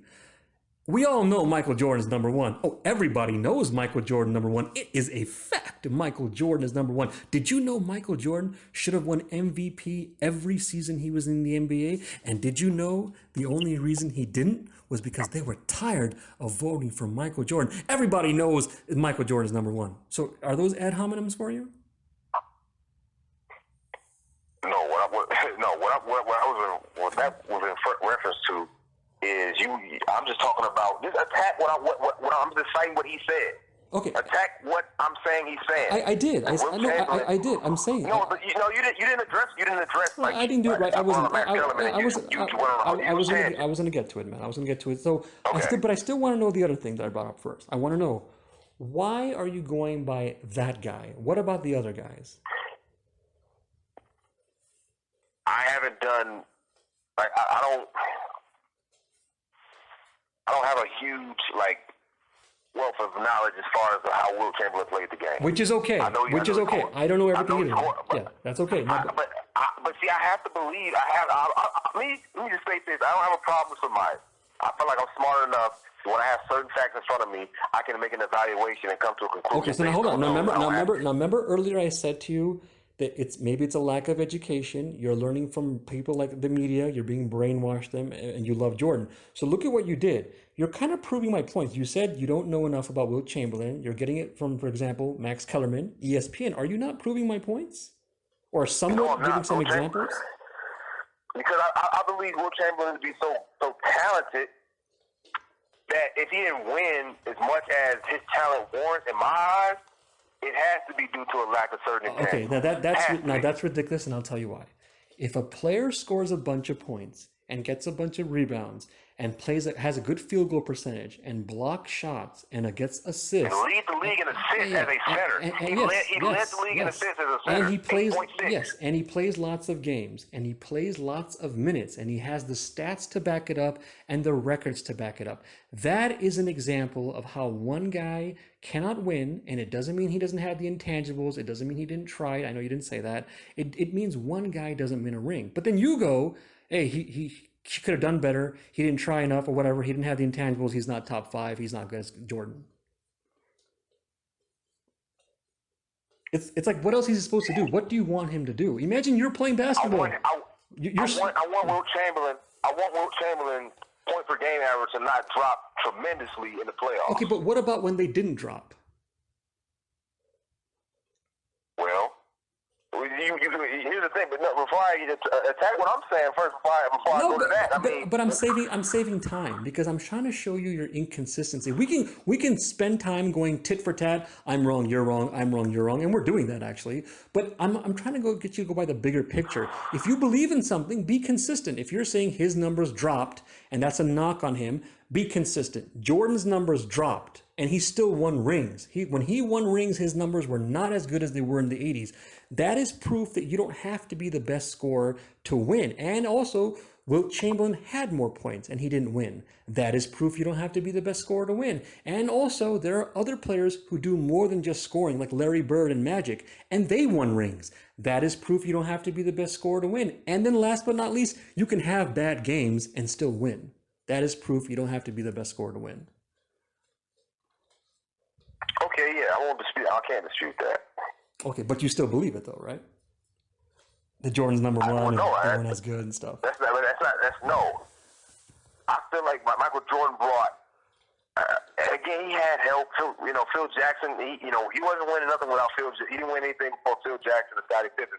Although he molded Scottie Pippen, but you definitely you need certain components to be in place to win championships. Right. Yes, but I'm not, and I never tried to make the case that's not the case. No, you did. You did. Remember earlier you were saying Mike has this many rings, he led the way, and Wilt Chamberlain didn't have as good intangibles, and like you made it seem like other guys are not winning as much because they're not scoring as much. Or I'm sorry, you didn't say that, but you made it seem like scoring is the number one thing, and Jordan's winning because scoring, he scored this many points, stuff. Yeah. I feel like the way he scored the basketball was a large reason why you can't do nothing. You couldn't do nothing with him. Like in the playoffs, like you couldn't his like you would think maybe when they key in on Michael Jordan, his point is for any player, their average will come down. I mean, Michael. He was just too good. No, but I thought you said a little while ago. But I thought you said a little while ago you agreed with me. Remember when I was saying this is proof that you don't have to be the scorer? That is proof. This is proof. That's proof. You agreed with me. But now it still seems like you still stick to your original stuff about Jordan. I agree that you need to be able to do other things. But Michael Jordan did, along with scoring better than anybody. And other players did more things better than Jordan. Give me an example. Okay, again, I'm not trying to make this about Wilt and Jordan, but just to give you one example, and I got more. Wilt Chamberlain did more things better than Jordan. Besides rebounding, what? Okay, you see, come on, man. You should now we're gonna spend time going over each star and each category. You should just know by common sense. Star, but see. You have to give me something to work with. No, you're right. I mean, when I say you're right, I understand, but you should know by common sense. You know enough about the NBA on what other players do. So, for example, if I said Magic did more than Jordan or Larry did more than Jordan, you should know that to be true. Jordan was a better scorer because he scored more points. Maybe you can make that point because Magic and Bird could score just as many points if they want to, and Bird did actually, but they did other things. So. Do you have to know specific examples? Don't you know Magic and Bird did other things? Of course you do, right? So Wilt Chamberlain, I'm assuming you know. Actually, you know what? I don't want to assume anything. Do you know Magic and Bird did other things more than Jordan or no? Magic was a better. Oh, come on. Yeah, Magic. Okay, Okay, Magic passed better. He rebounded better. Okay. Matter of fact, both Magic and Bird both rebounded and passed better than Jordan. Okay, fair enough. They were both also bigger too. They were bigger too. Okay, well, Jordan was bigger than lots of other guys. Come on. With the rebounding. But Jordan was bigger than lots of other guys. Yeah. You said what? No, Jordan was bigger than lots of other guys. Well, okay, but you can say that, but you always do that. You just put a statement out there. But listen, you know why? I'm trying to show you don't you see what you're doing? It's so obvious. You have been, you just ran with it like, I already know Jordan's number one. I'm going to prove it. Here are the facts. And you don't know how to handle it, that you're not knowing enough about the NBA. Like, you're wrong. But it's hard for you to accept it because you love Jordan. And I'm assuming as a human being, you're prideful too. I'm assuming, although you don't seem too prideful like some of the other Jordan fans. But you don't know how to deal with it. So at the end of the day, you should be saying, you know what, man? Maybe I'm wrong, or I need to do research. I'm not sure, but you still stick to your guns, and you still go Jordan is number one. No, you're trying to tell me Jordan's not number one. Right. Again, the thing is, you said the guys did other things better than Jordan. Again, I said this earlier on. I said this way early on that I'm not necessarily making the case that Jordan is the best of all time. Not necessarily. Well, I thought you have Jordan as number one. best and greatest aren't the same thing. He's the greatest. Okay, let's just clarify. Is Michael Jordan? I mean, I don't know why we're doing this now. Like you wanted to go on this program and prove he's number one. You have him as number one. We went over this before you went on, and I introduced you as a guy who has Michael Jordan as number one. This whole phone call has been you trying to prove it. You believe it. You like Jordan as number one. He had the best career. What I'm saying, I don't know why you're acting brand new when I already said. I said this earlier that the greatest in the play. I'm not saying he's the most talented and skilled. That's what I mean when I say best. But when I say greatest, that means the best career. That means you brought the most to the table as far as like what your talent was, what you did with said talent. I got you. So just to make sure, I think people we should establish the facts. Do you pick? Sorry, man, just real quick, man, if you don't mind. Do you mind? Go ahead. Okay, thanks. Do you have Michael Jordan as number one? Depends on what you mean. Okay, so you said to me you don't know why I'm acting like brand new. I mean, I'm not doing that. You're acting like you're being brand new, man. Well, I already said this. I'm making the case that he had the best career of all time, basically. Okay, better than Bill Russell. Better than Bill Russell, despite the rings, because it's more than just the ring. Okay, so when the question is Michael Jordan number one, you go it depends. That's fine. I actually respect that better than just concluding he's number one. No, don't just put it like that. You gotta make sure you say it right. No, I'm saying I respect that, by the way. But go ahead. Is Jordan number one? Yes, and he's the greatest player of all time. Yes, he's the number one greatest player of all time. As far as he did the most in the league. Like he came in the league and accomplished the most. He put like he was the most.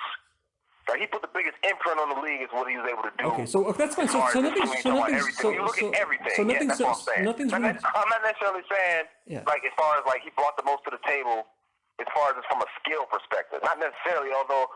Yeah, he's a top 5 talent as well, but I won't sit there and make that case. That's too subjective. I got you, man. I got you. They're all so great, it's hard. You know exactly. What I'm saying? So nothing's really changed. I don't know why you were acting like something changed. So you still got Jordan as number one, and you explained your reasons. No, I never acted like nothing changed. It's just how you interpret it. I mean, again, nothing's changed. I already have an idea where you're going with this. You've explained it. You've gone into detail. You got Michael Jordan as number one, man. Okay, so now I know you were saying it depends, and you gave some specific examples. Nothing's really changed. So let's get into those examples if you want. Then I thought we have actually.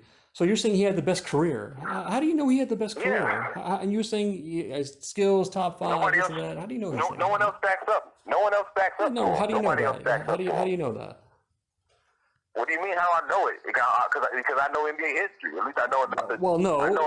According to you, you kind of acknowledge, and I think the audience can pick up on this. You don't know enough. It assumes you don't know, which is okay. But it seems like there are basic things you don't know, and you've downplayed past stars and eras. I know enough to come to the conclusion. Like Bill Russell, I know that even if he played today, he still would not be a dominant scorer. I strongly believe. I can't say I don't know. Yeah, you don't know that either. Right. The rules, the way they are, the way he was gritty and how it was dirty back then. If he had a time machine and he came today, he'd probably like, man, this is much easier than it was in the past. No, he'd be contended. He'd be contended with a lot more. Man, no, he would not. I strongly believe. So the man plays against Wilt Chamberlain, a guy who you think is a top 5 player, and he does well. And you're gonna tell me he wouldn't do as well today?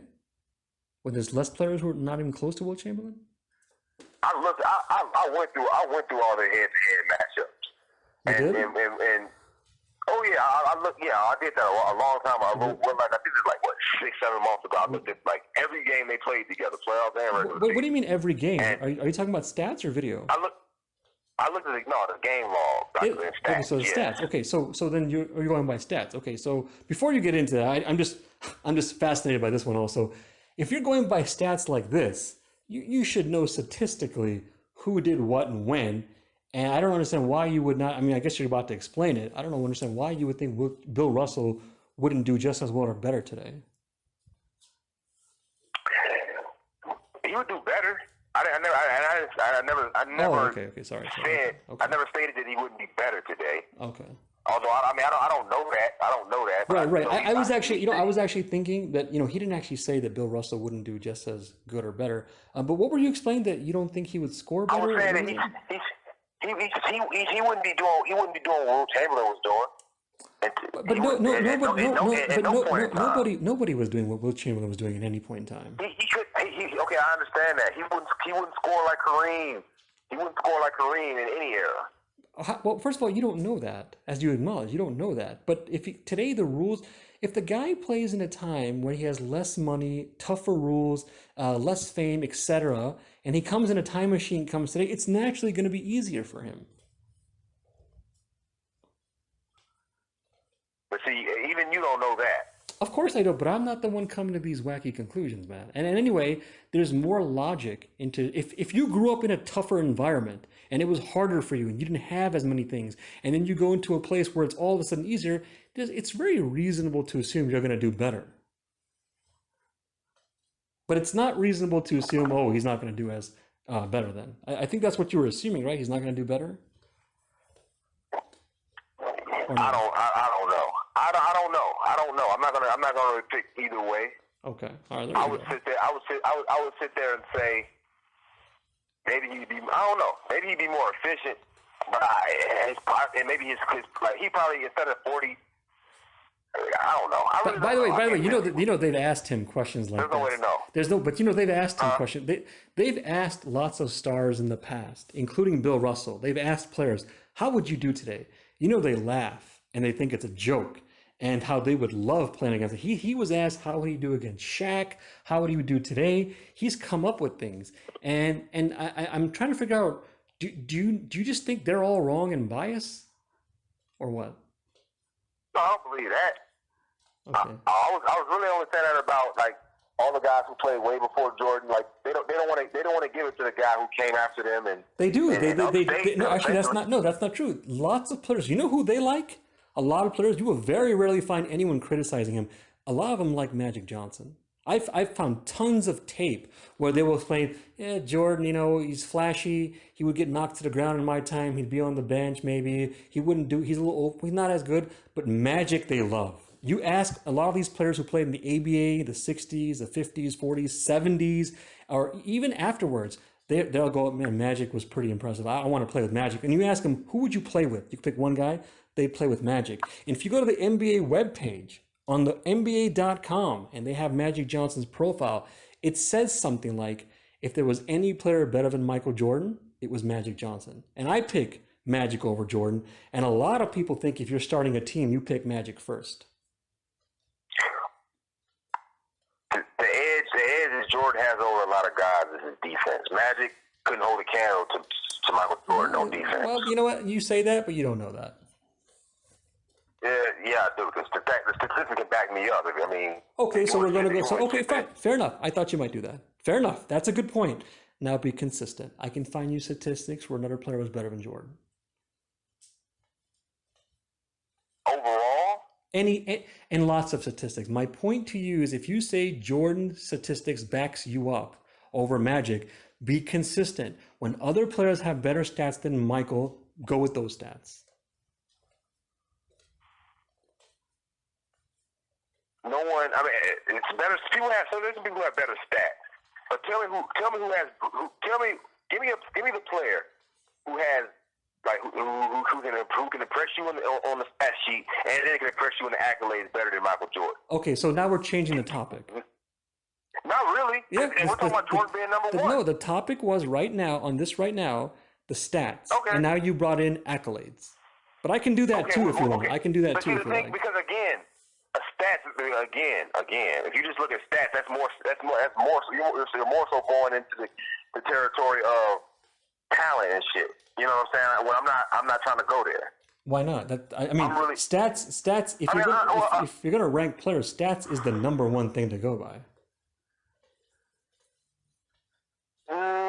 You also gotta because Russell Westbrook. No one. You can't just go by stats. No, you can because Russell Westbrook. No, he doesn't have the best stats. He has field goal percentage is not that good. Man, he averaged a triple double in 3 years in a row. And so did and lots. Magic Johnson is the all-time NBA. Playoff leader in triple doubles. LeBron James is the finals leader in triple doubles. Oscar Robertson averaged triple double. Magic Johnson was basically a triple double threat, man. I know. I understand that. But don't you see what you're doing, man? Like, don't get mad, okay? I'm just trying to show you a pattern. You can play this tape back. Lots of times when I get you on a point, and you're not the only Jordan fan that does this, so it's not on you. You go to a new point, you change the topic, it's something else gets added because the reason you do this. Well, hold on. The reason, I'm not the reason. I'm not backtracking. Okay, I'm not fine. No, backtracking. I'm not saying you're backtracking, but what you're doing is you move the goalpost and cherry pick. So what you do is you find things on Jordan, and that's fine. You find things, but when I find you other stars, you add something else or go to something else. You always try to find ways to elevate Jordan and downplay other stars. It's not just you. Jordan fans, other Jordan fans do this, and it's an example of why Jordan fans are the worst NBA fans. Man, no. I feel like you're off base there because what you did was you're almost like you're. Again, you shifted it to a more of a talent when you only look at stats. You got to look at intangibles. Like you got to look at intangibles. Oh, I agree. No, I agree with you. I'm not saying stats is the only thing, but how in the world, man, are you going to measure every star's intangibles and then conclude who's number one, who's number two, who's number three, etc.? It's not impossible. When I say how in the world, what I mean is it's not impossible, but it's not practical. Yeah. Oh, I agree with that. Yeah. But then you say you agree, but then you are jumping ship like other Jordan fans. You come to these conclusions. Jordan is number one, and then other stars are not as good. Other eras aren't as good. Other players in the past. I don't know. It just seems like you downplay players from the past. So when you say you agree with that, you're still coming to conclusions, man. Why are you coming to these ridiculous conclusions then? There's nothing ridiculous about saying Michael Jordan is the greatest player of all time. It's pretty ridiculous, man. I mean, listen. You one of the biggest things that I'm getting you on is the scoring being the number one thing. That's the biggest thing that I got you on. You didn't get me on. No, you didn't get me on it. You want me to tell you why you didn't get me on it? I'll tell you why. But go ahead. I'm interrupting you. Go ahead, man. Go ahead. No, go ahead. Oh, thank you. First of all, I followed up to you. Scoring is not the only topic. We're not having a debate about who's the best scorer. Oh my God! And say it was the only thing. You want to keep saying? I know it's not the only thing. If you don't think it's the most important thing, then tell me what it is. Okay, but why does there have to be one thing? It's a game where you do lots of things. Look, I understand that. Well, you say you understand that, but then you said you get me on scoring. I don't get that. And by the way, I told you, if you want to go on scoring, I followed up to you. I showed you there are other players, or at least one other player. I think I named you other ones too, who could score just as many or more. I pretty much focus on Wilt Chamberlain. They say they can. Yeah, and I showed you that Kareem Abdul-Jabbar is the all-time leading scorer, and you downplayed that too because he had more games. I mean, so you didn't get me on scoring. I got you on the scoring. No, because I'm talking about you can't cherry pick individual games. But that's what you're doing. Saying you can't even cherry pick individual seasons. But that's what you're doing. Didn't you not cherry pick? No. Look at the things you brought up for cherry picking. You went to scoring, playoff scoring, the '91 series with Magic and Jordan, and 1979 is when the modern NBA started. When me bringing up, okay, I'm not interested in the modern era top. Seriously. As far as the I'm just showing you when you cherry pick, man. Finals. I was only bringing up I brought that up just to say that showed to me a certain intangible where it's like a guy who can just come into this. That's his first NBA Finals, and you can't tell me that the reason why he wasn't averaging 11.4 assists because he knew he was up against Magic Johnson. But remember, you can't tell me that's not the reason why. But I'm not downplaying the skills and accomplishments of Jordan. We all know Jordan was a man. He's a legend. But you're just cherry picking things from Jordan. For example, you said this is Jordan's first series. Here's what he did. Okay, now here's Magic Johnson's first series. He's 19 years old, playing every position, and has dominant stat with no Kareem Abdul-Jabbar in the game. So does that make Magic Johnson number one? Man, Magic Johnson, no, not number one, but he's probably number two. Okay, but hold on. If you can elevate Jordan, why can't you elevate Magic? And other stars. It's not just them. There are other stars you can elevate. What you mean? How am I not? I just stated he's number two. That's one hell of an elevation. But you elevate Jordan even more higher, so that's even more of a hell of an elevation then. Since you said hell of an elevation, that's more.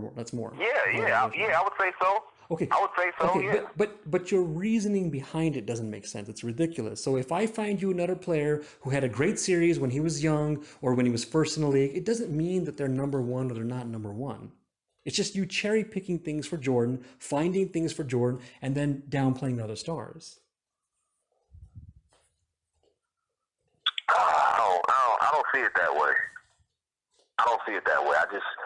All I'm doing is calling it how I see it. Okay, but then do some more research, man, before you come to these conclusions. Because if you say you're calling it how you see it, there are more things to go by. It's not just Jordan. You know that, I know. Of course, but I know he won 6 championships. Okay. Like that, and we need to. I think we do need to talk about winning a lot more. Okay, let's go with that. Let's go with that. Let's go with winning. You want to go with it? That's fine. Go with it. I want to get on it a little bit. All right. I mean, how great is that to win 3 championships in a row? Just a 3-peat. We haven't had a 3-peat since That's a good question. By the way, we did talk about winning in rings before, so just so you know. But okay, so you asked how we haven't really focused on it. Like you want to say guys who are better than him. Now Kareem, he has as many titles, but 6 finals is what we're talking about. You're gonna downplay something, man? Go ahead. I'm not in the vacuum. You want to say downplaying? When you compare, It's disrespectful, you have to nitpick. man. That's the thing. You have to nitpick. It's not. I wouldn't say downplaying. It's nitpick. No, why? Why do you have to why not just appreciate them all, respect them all? They're all great. Why rank them like that? Because you have that position, that's the biggest thing. But you know what? It's fine. It's fun. It's fun. No, it's fun. That's true. And you know what? You are right. It is fun to rank. I'm not going to act like I never ranked players. In fact, I have my favorites, and I have guys I would pick first. That's true. But you're not just ranking. You're doing more than that. What you're doing is you're going Bill Russell scoring, trash scoring. The modern NBA started in 1979. The NBA wasn't as tough in the past. It wasn't as good in the past. So you're not just doing a fun ranking thing. You are dismissing, disrespecting other players, other players from the past, and you're elevating Jordan. I have to. Like no one can, you have to look at certain guys. In order to, you have to combine guys to give you what Jordan does. Like I said, it's combined. No, you don't. No, you don't. I could find you guys who scored just as many points as Jordan. Like I told you. Huh? No, you don't. You can find just as many. You can find players who scored lots of points like Jordan, and you can find, by the way, other players who did more things than Jordan.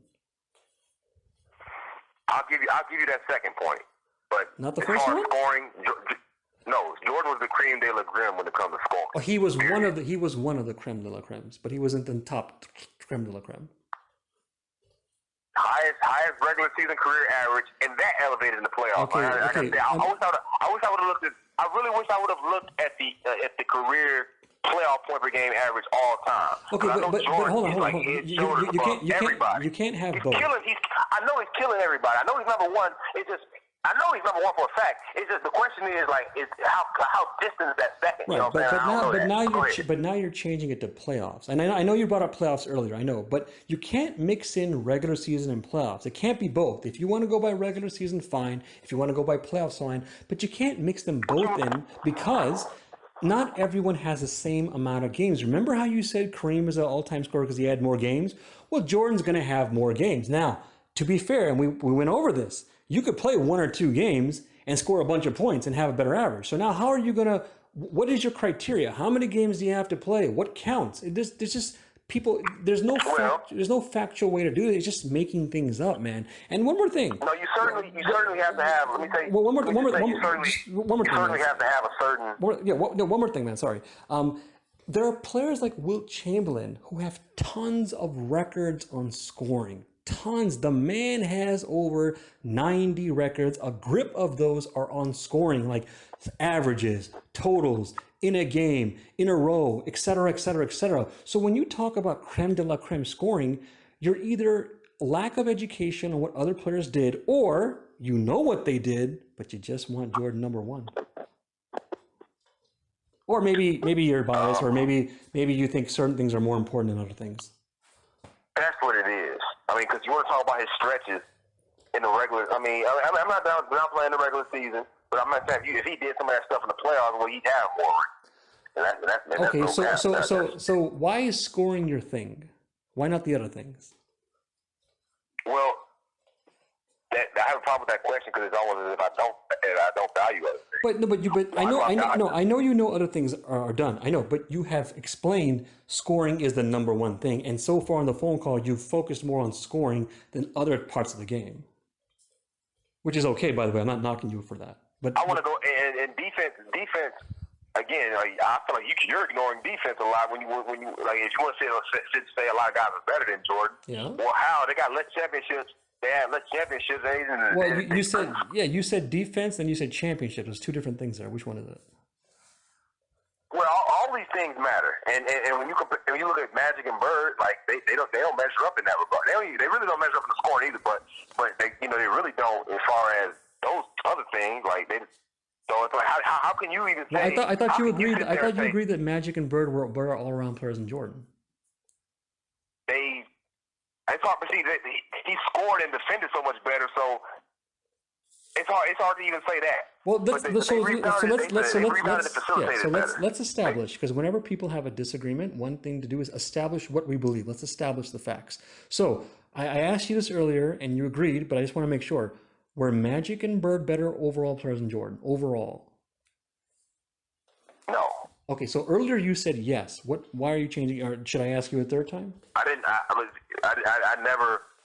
I said that they did. What I agreed to was they did certain things better than him. No, it's on tape, man. I remember it. I wouldn't backtrack that if I were you. You agreed that they were overall. Remember, I was saying, well, I'm not sure if you do. Let me ask you. Let me make sure. Were they better players? And you explained that they were. You agreed they were. Listen. Maybe it was a misunderstanding or something then. Maybe so, but they rebound. Now, I definitely remember saying they rebounded better and facilitated better. But just to make sure, do you think on your, not on my part, I want to make that clear for the audience, not on my part, do you think on your part maybe there was a misunderstanding? Maybe so. I don't know. Okay. We'll go back. I mean, I'll definitely go back and listen to it. Okay, but, fine. But I mean, you do know your opinion. You do know your opinions. I mean, so sorry, man. Just to make sure. So you don't think Magic and Bird were better overall players than Jordan? No. Okay. All right. So how do you know that? I don't want to make this about one guy versus one guy. I know we've done Wilt and Jordan and Magic and Jordan, but just to make sure, when you go over everything a player does in a game, how do you figure Jordan's a better overall player? Again, it depends on what you value. I mean, I don't know how often I really sit there and do this as far as what I value on the basketball court the most. But if I wanted to do like a top five, then I would say, man. No, but when you say it depends on what you value, overall game means overall game. There's no valuing one thing over just overall game. So by overall game, how is Jordan better than Magic and Bird? Well, you have to value certain. I mean, when you say like, let me give a concrete, like, when you say scoring the basketball is more important than being able to take charges on the floor. But we're talking about overall game, and I don't agree with scoring is more important. But we're talking about overall game. But I'm asking you a question. I'm gonna ask you a very specific question. Okay, what was it? Would you agree? But remember, I had a question before that too, just so you know. But go ahead. What was your question again? I think I missed your question. Don't dodge. No, don't do that. You dodged my question when I said how is Jordan better overall game. That's fine, but I'm not dodging your question. I'm not dodging your question. Go ahead. I'm not trying to get lost on a tangent. I'm gonna ask you my question real quick. Well, I'm only following up to what you're bringing up. So far, I actually missed your question. I actually acted like I knew your question. I actually missed it. What was your question?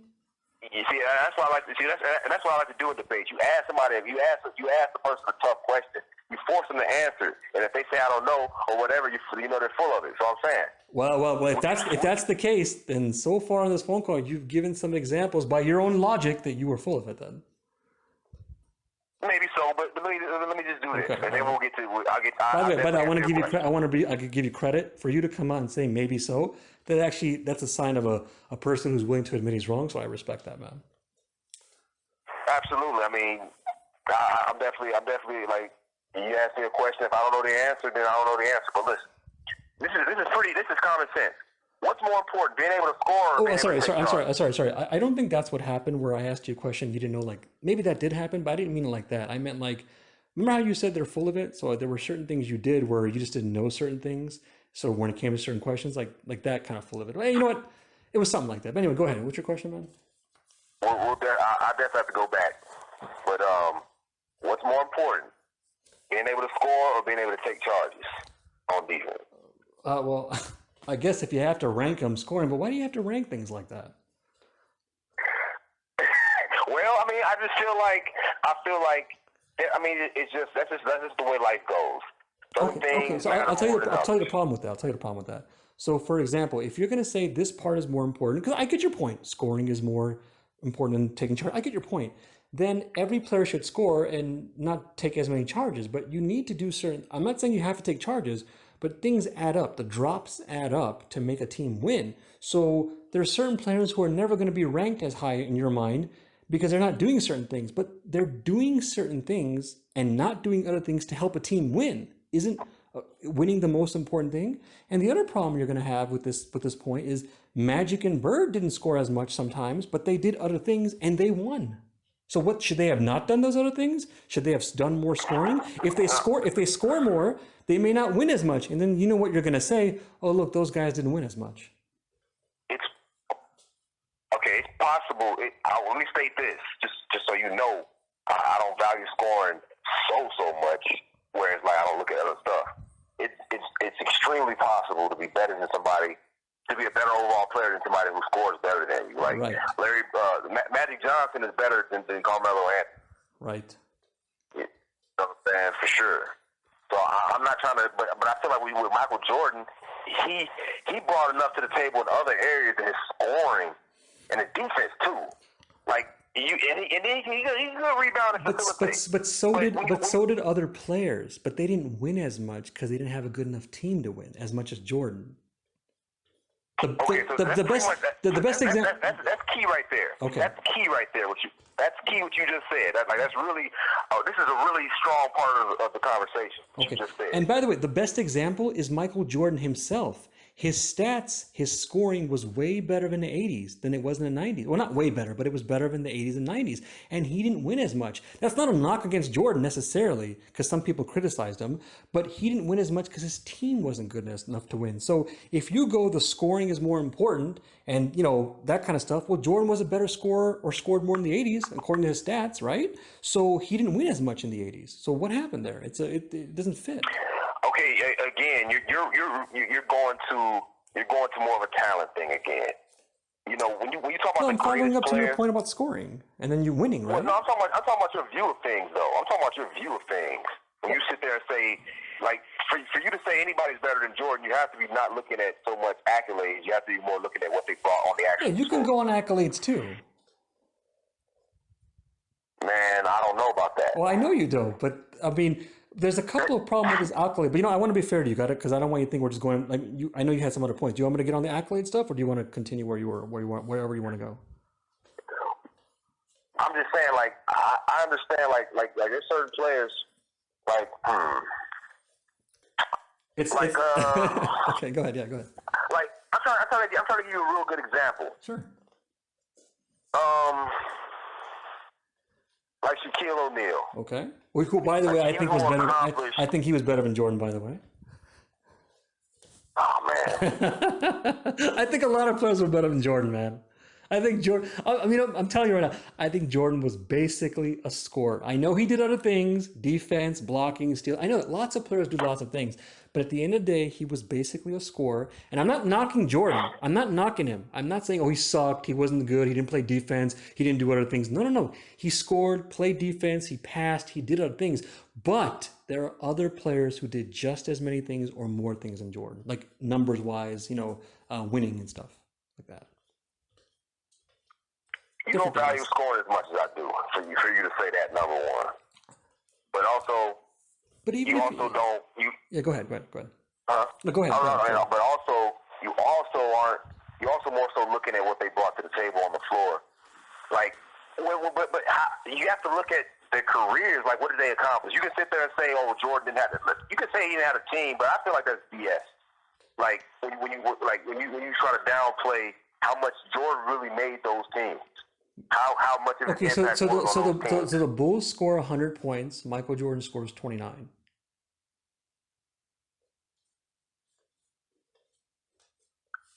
he brought more to the table than just his. Right. 29 So you're getting to my other point. More like 38 points for Jordan. So it's not just okay. Fine, go with that. You know, make it 49.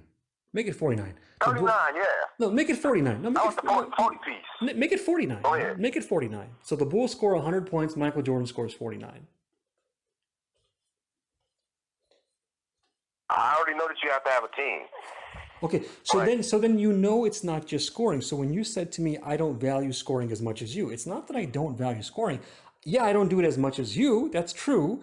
But there are other things that people do. There are other players who scored just as many points as Jordan, more points than Jordan, and did other things and won just as much then. No one won just as much except Kareem and Bill Russell. So now we're going to count how many. We're going to count how many, but that's not the point. You have to do that. It happened. You have to do that. But that's not. No, the point is championships are that important. Right. Championships are so important but if you have to look at the amount of them. But if your point is it's not just championship, your point is it's scoring. I guess intangibles, Bill Chamberlain have it. Rings matter, accomplishments. There are other players who have these things or more. But now you switched it to, well, let's count how many. I've been felt that way though. I never said I just never explicitly stated it. What do you mean? What do you mean? Yeah, I never explicitly stated that I value the number of championships the player had. No, I know you don't. But he led his team to those many championships. No, I know you're not going by just rings. You're going by different things. But those different things other players have. Jordan is not the only one who did all these things. And then you change it to how many players won. You were like, you want to talk about other players? What was that? Jordan, you want to talk about other players? Maybe I'm trying to keep it real concise. Give me a player who led his team to 6 championships on a big body work basis, putting up the scoring numbers that he did. Again, the highest point per game average. You want to discount that, but he did that. I'm not discounting that. If anyone's discounting, you're discounting because you're going by scoring more than other categories. You're discounting the other categories. So, for example, when Kareem averages 20-some points, similar to Jordan, and he's getting lots of rebounds and lots of blocks and playing a field goal percentage and doing this in his older years, you're not counting all those things. You're discounting, man. What he's definitely doing is showcasing that he's like among one of the top talents. Like when you do those things and you don't win, yeah, you're showcasing that you're one of the top talents to do it. Okay, and how is one player supposed to win? Man, how is one player supposed to win the argument or win championship? Win the championship. You explained that it's a team game, but then you're explaining that when you put those stats up or whatever, and you don't win, you're showcasing. But you're making it seem like one guy wins, so the other guys don't win. Well, I mean, one example of that is Wilt Chamberlain. He's a guy who did a lot of extraordinary things and didn't win. Right. But that helps his case as being one of the top talents ever. Right. But why do you? Oh, go ahead. I was just gonna say this: like you have to, in order to be one of the greatest, you have to get it done. What does that mean? Get what done? No, get what done? What does that mean? Get into the promised land. Okay, no. But now, what do you have to be specific? What are you referring to? What does it mean, man? You have to win at the highest level. No. You have to win championships. So, but you explain. One guy doesn't win it. It's a team that wins it. If you lead your team to those championships, like Robert Horry didn't lead his team to any championship. Right, but Robert Horry didn't have that role. So yeah, I don't know. You Jordan fans always go to Robert Horry sometimes. But you know what? To be fair to you, even non-Jordan fans bring up Robert Horry as a joke. Okay, like they make a sarcastic joke, not to disrespect Horry. They go, Robert Horry has this many rings, so he's better than Jordan. As a joke, they're being sarcastic. But okay, your point is you have to lead the way. How do you win the ring if your team isn't good enough to win? You can't. So then why would you downplay other stars and elevate Michael Jordan then? It's not even downplaying. It's just you're someone, again, this goes back to it, you're someone who has a hard time ranking players. It's not a hard time. I don't rank them for different reasons. I can get into it if you want. There's different reasons why I don't. But that's not the point. You rank players fine, man. You got some facts fine. You go, Michael Jordan won the rings. He led the way. Then you go, it's a team game. You go, when one guy doesn't win. And you explain right now the other players can't win, right? If they don't have a good enough team to win. So you know all these things. That's undisputable. Yeah, and I'm on your side. We're agreeing. But then I go, why are you downplaying other stars, elevating Jordan? And you go, you're not doing that. You are doing that. You're downplaying other stars, elevating Jordan. You're putting Jordan number one. Downplaying. I don't view it as downplaying. Okay. I don't know. I was trying to give you an example earlier because I was saying like Shaquille O'Neal. Yeah, that's what I was saying. Yeah, that's how we got on that tangent. Like I feel like Akeem Olajuwon was better at basketball than Shaquille O'Neal. Okay. But I feel like you have to rank Shaquille O'Neal higher on the all-time list because he won more championships. Okay, yeah, you can rank whoever you want, man. That's fine. Now, if you want to explain who your favorite player is, who you like, who you're in love with, that's different. But when you act like, well, here are the facts, you got to be able to prove it, man. And so far, you have not proven Jordan is number one. It depends on how you look at it. I'm trying to make that distinction. I want you to really get where I'm going. I'm not trying to. A lot of your arguments are based on, man, who brought, like you said, who does what better than Jordan. It didn't lead to as many championships. Yeah, in some cases, it won to more championships. Bill Russell. So I mean, the point is, I'm following up to all your points. I'm going by facts. I'm going by logic. Bill Russell's I'm asking you to be. Bill Russell's not good enough. I'm asking. Well, that's what you say, and I'm asking you to be consistent, and just be and whatever you go by for Jordan, be fair and give the same credit to other players. Like, go by lots of things. Don't just go by scoring and stuff like that. I'm not trying to do that, but I will say you have to be in a certain position to win. You have to be in a certain position to win. Mm-hmm.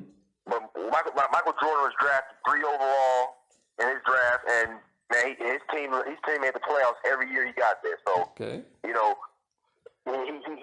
an impact on the squad. And again, I feel like, when he got Phil Jackson, he learned, he got the cerebral part. But to sit there and say that, I'm not going to sit there and act like Jordan had a stacked team.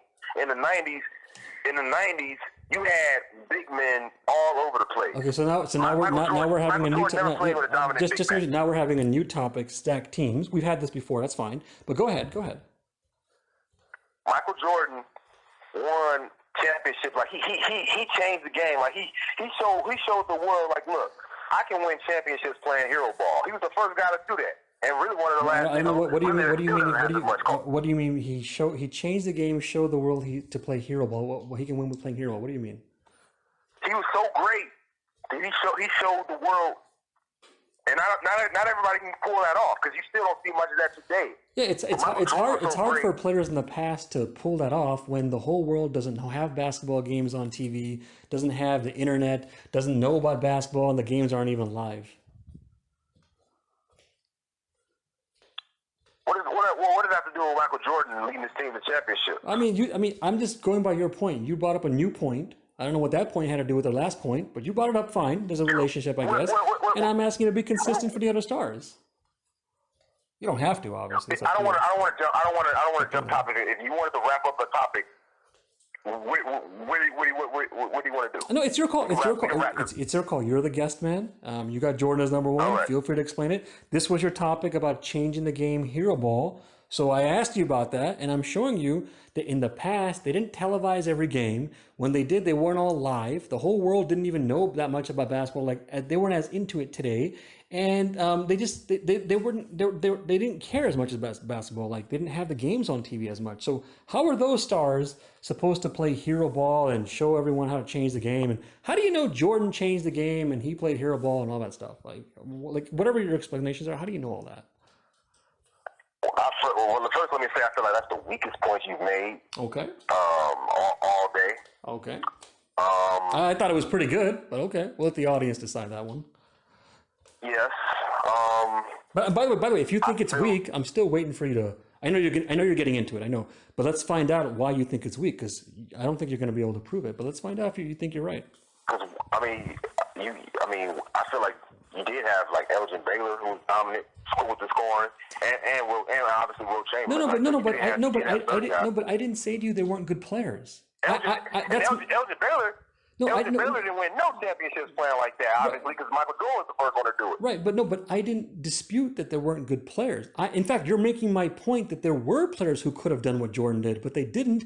But you were talking about hero ball, and he changed the game, and like the world knew about it. The other players couldn't do that, not because they weren't good enough, because the world wasn't into basketball as much. They didn't have the games on TV. It wasn't live. They didn't know about the players like they do today. I'm not. The reason I'm not getting it is because just because people weren't watching, that doesn't mean it could.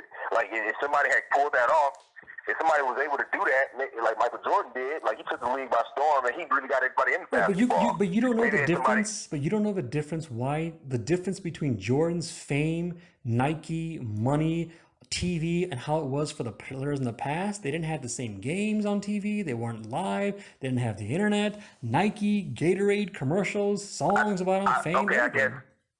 You know? I don't think that stuff had a huge impact on Jordan's game. Oh. Like, I don't think that. Okay, no. So you're talking about game. Okay, so we're not talking about other things. Now, if you just want to talk about game, I mean, come on, man. You just said Elgin Baylor. Elgin Baylor was very similar to Michael Jordan. And even if you don't agree, that's fine. There were lots of players who dominated this game when they played. As you know that. Michael Jordan was the first guy to be the best, like be a guard, a ball dominant scoring guard, and win titles. Okay, but he didn't win the ring. But he didn't win the rings by himself. I know you know it's just a team game. No one can win anything by themselves. But then why are you elevating as if he won it by himself? Like Michael Jordan's a guard and he won. No, he didn't win. Him and his team won. He led that squad. Okay, so we're going to go in a circle back to that. How is another player supposed to win if they don't have a good enough team to win? How do they lead the way? There was a lot of elevation. You can't do it. And I already acknowledge that you have to have certain things in place. But Michael Jordan did a lot of elevation of his team. Okay. Not just with his So now we're having elevating. Would you like a list of players who were better elevators than Jordan, better team players than Jordan? But here's the thing: you can do that. I know there's players who did certain things better than Jordan. But no one. Give me a guy who brings it together better than Jordan. Oh, you gotta be kidding me, man. You really don't know? I'm gonna give you some names, but you really don't know, man. You want to think about that one first? Any name you name, I'm gonna tell you what they're lacking that Jordan's not. Oh, but hold on, but that's not the topic. No, the topic is, well, I don't have your exact words, but you basically asked, name another player who brought it as much, like in terms of like leadership, right? That kind of stuff. No, I'm okay, yeah. As far as leadership, no. See, I'm not trying to get into that because I know that there's guys who did things better than Jordan. Okay, so team playing. So team players who elevated their team, right? Yeah, I already know there's guys who elevated their team better. I would say, yeah. Okay, but I thought your point was Jordan was basically the number one guy for elevating and all that. No, but I'm saying there was a lot of that. Like he was so great, and then he had so much. He had enough of that, and that was a big reason why he did so much winning. Right, and Jordan was the man. Jordan sacrificed a little bit of his points. He passed the ball. He did things. We're not downplaying Jordan, but we're trying to figure out why are you elevating Jordan and downplaying the other stars. So what is it about Jordan, man? I guess I have to say this to avoid talking in circles. Like, you don't want to rank because you know certain situations have to be in place in order for guys to win a championship. That's one reason. There's a lot of reasons I don't rank players. A lot. We can get into that again if you want, but it's going to take up time. There's a lot of reasons, but I'm open-minded, man. I got my favorites. I got guys I would pick first. I got guys I've ranked before. But there's players I'd pick over other players. But you are coming to these conclusions. So when you go, the era in the past wasn't as good, wasn't as athletic. Michael Jordan is number one. The modern NBA started in 1979. I want to know, what are the facts, man? How do you know this? What's your evidence? The evidence, the proof is in the pudding. When you look at what was accomplished. The pudding? Okay. When you look at what was accomplished. Okay, so there are, I don't know, you're just giving a subjective thing, your opinion. There are other players who accomplish No, just as much as more. I'm talking about sheer hardcore accolades. Okay, Like hardcore Kareem accolades. Abdul-Jabbar, Okay, I feel like yeah, you haven't. I'll do it for you. I feel like Kareem Abdul-Jabbar was a is better a player than guy Jordan. who I pick him over Jordan. that's fair. I feel like that's fair. I do. Okay, fair enough. Now what I will say, what I say about that is being able to do it as a guard. Like I feel like pound for pound type stuff that does matter. Sure, no, you're right. know? It is very rare for a team to win a championship with a guard leading the way. It's rare. It doesn't mean it doesn't happen. West did it, Isaiah Thomas did it, but and it's a I'm not trying to knock Jordan down. I'm trying to figure out why are you elevating Jordan and downplaying the other stars? I mean, I already know why, but I want to know what your facts are. He's the greatest. Like How do you know? Even though he didn't win, like even though certain guys, like any guy who you wanted to sit there and say is better as far as what they brought to the table, I might disagree with that, but I'm not here to debate that. Okay. That's not why I'm here because that's way too subjective. Way too subjective. Okay. So what I feel like is not nearly as subjective as who's the greatest as far as who had the best career. okay, No one who's ever lived, go ahead. no basketball player who's ever lived had a better career than Michael Jordan. Well, and I want you how do you know convince me that? otherwise of that. How do you know that? Because I know what you value. I know rings is what you value, and he led his team to 6 championships. Actually, no. Actually, Wow. just so you know, if I were to rank players, I would not even put rings in there. I care more about onion rings than I do NBA Finals rings. That's a problem. Not for a lot of fans. Only for Jordan fans, it's a problem. In fact, Jordan fans were the ones who started this ring thing. Before Michael Jordan came in, they were saying Bill Russell was the best, Wilt Chamberlain was the best, maybe Magic. They weren't Dr. J. They weren't going by rings. This whole thing with the rings started with Jordan fans, and then when the LeBron James and Kobe fans came in, okay, they all got brainwashed like you guys by TV. Okay, Michael Jordan's go by rings. We got to go by rings now. Most people from the past, before Jordan fans, were not going by rings. If they did, because one of the Jordan fans on a podcast brought this up.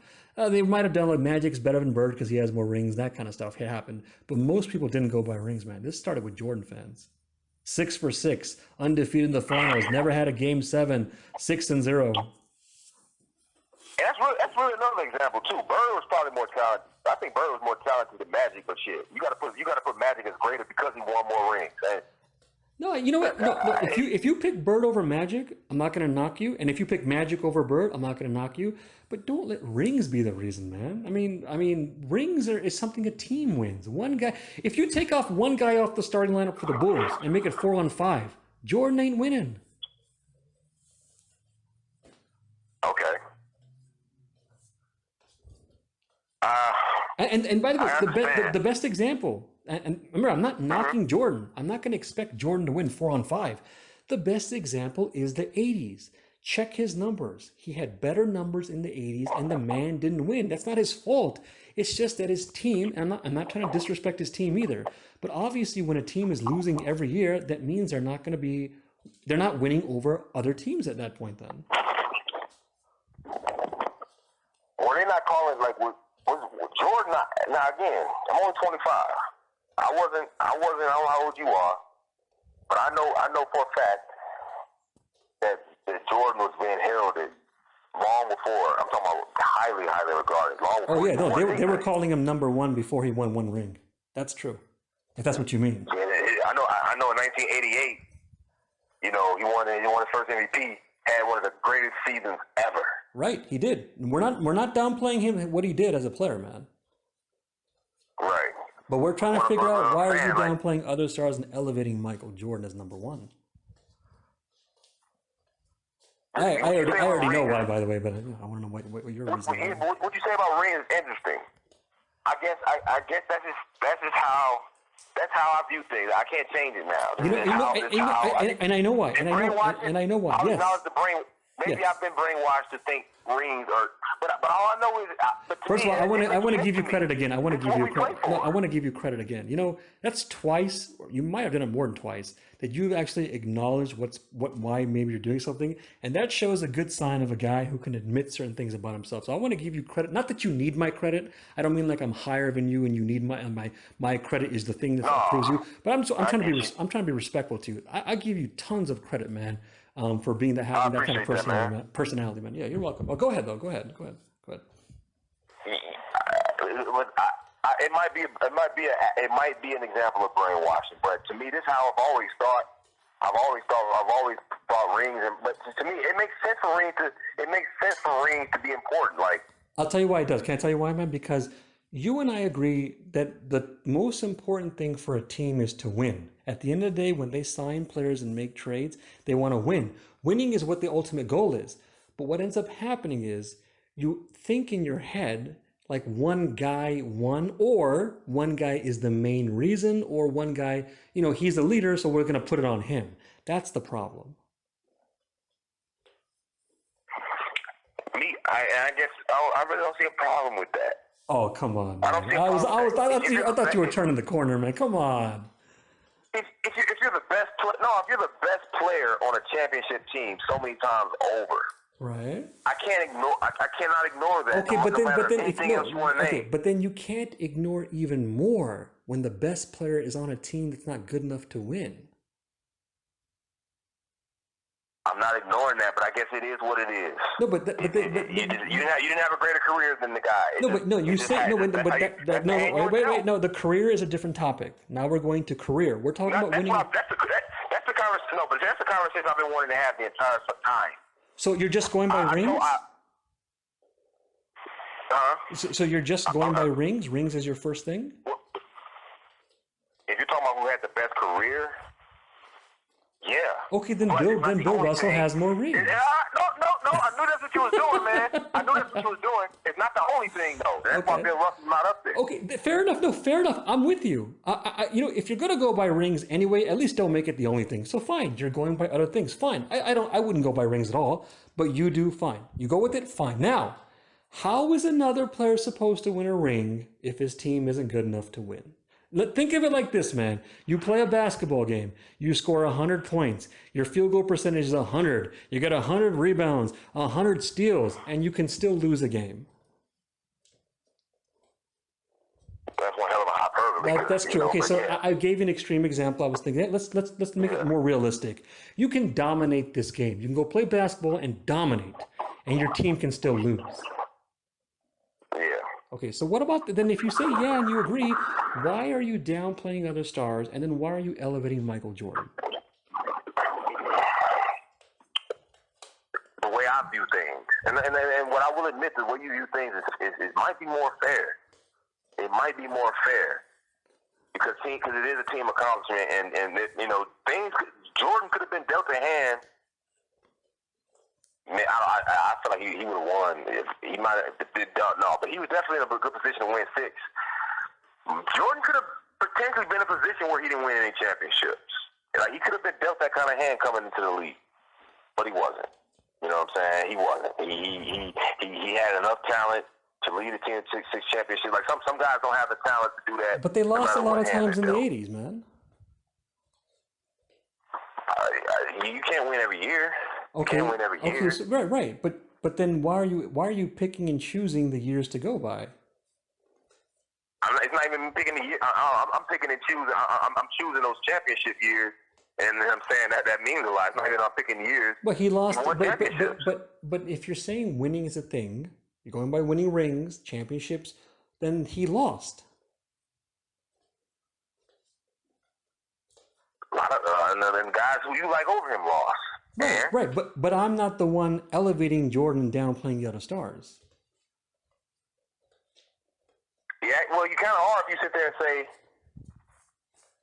"Oh, if you say somebody's better than Jordan." It's tough to let go of Michael Jordan being number 1, isn't it? Isn't it? it's tough. Like, man, no, it would be easy if somebody came, like Luka Doncic, for example, man, the way he plays the game. Okay. If Luka Doncic came, man, and won 3 titles, let's say he won 3 titles, let's say he three-peated, and then won like 4 more kind of scattered in there. And then let's say he lost a finals. Or let's say he lost 2 finals. Okay.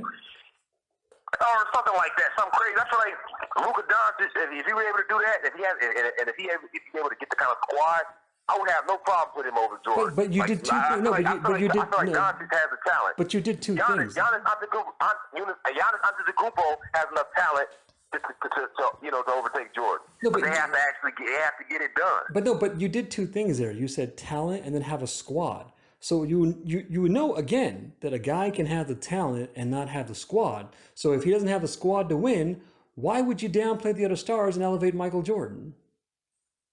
That's how I do things. Like I said, it is what it is. Like the hand, it's not fair if you're not dealt a good hand. I'm already granted you that. Like the way you do things is more fair because it's like, okay, I'm only basing how I evaluate you on what you do. You know what I'm saying? That's fair. I can respect that. That's just not how I do things, and that's not how I. So I mean, you don't want to be fair. You want to be unfair. Man, you gotta win, man. Like it is what it is. You just have to win. Man, come on, man. If you have a certain, don't you want to? You know the saying. There's a saying. All things being equal, the simplest answer is the best answer.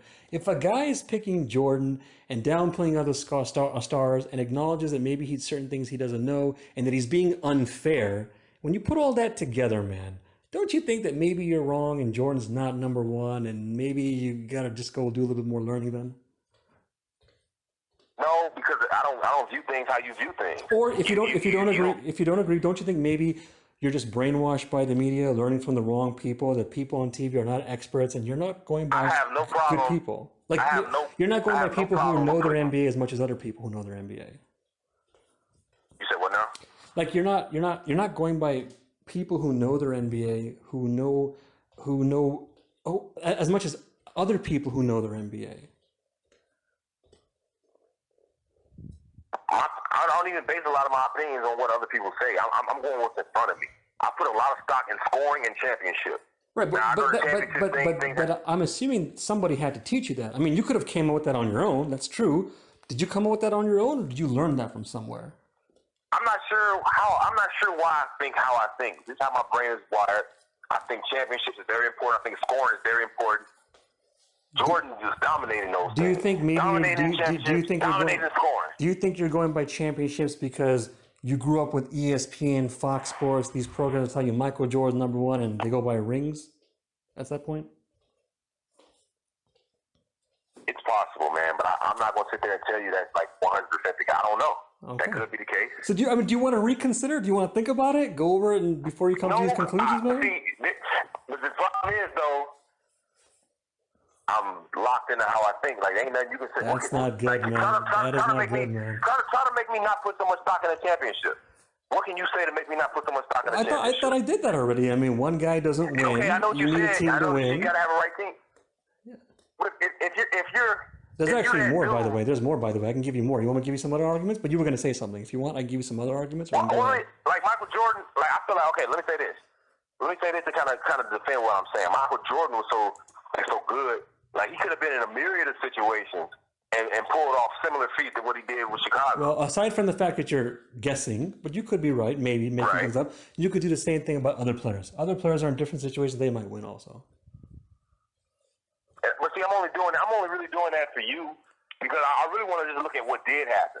Like, Michael Jordan, I'm also looking at the team. It's not like he had Scottie Pippen.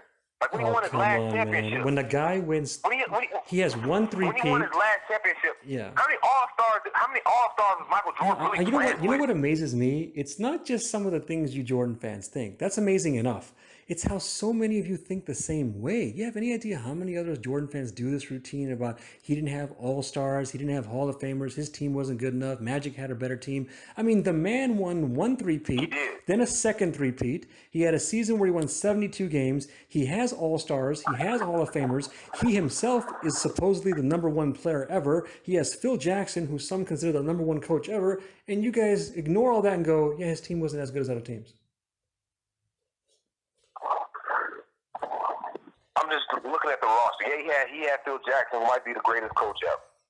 And according to you guys, Michael Jordan's the best player ever, so he's on that team too. The Bulls had a monster, stacked, deep team. They did not just scoring, defense. They had role players, experienced players, et cetera, et cetera, et cetera. And the proof is in the pudding. One three-peat, a second three-peat, at 6 rings, 72 game wins, and according to you Jordan fans, they would have had 8 rings if he didn't retire. It was a monster team, man. A deep team. They had a cohesive unit, man. They gelled well. Yes, they played. Yeah, Jerry Krause, literally, they built a team around Jordan. It's one of the best examples in NBA history of how to get a star and build a team around him. And the proof is there, how much winning they did. I mean, the Bulls may not have had a lot of scorers, but they were known as a really good defensive team, really good defensively. So sometimes it's hard to measure the scoring on paper because they have defense. And I know you didn't say that, but when you say all-stars and stuff, a lot of players who play really good defense and don't score a lot are not going to be in the All-Star game. You don't have to be in the All-Star game to have a good team. You can have a team that doesn't have a lot of All-Stars and still win. It's a team that wins, man. And they had Hall of Famers, by the way. I don't know if you said Hall of Famers, but they had them. No. Well, yeah, no, I understand. But okay, I'm not disputing anything. What you just said is on the money. All right, I'll give you that. But I mean, Michael Jordan number 1.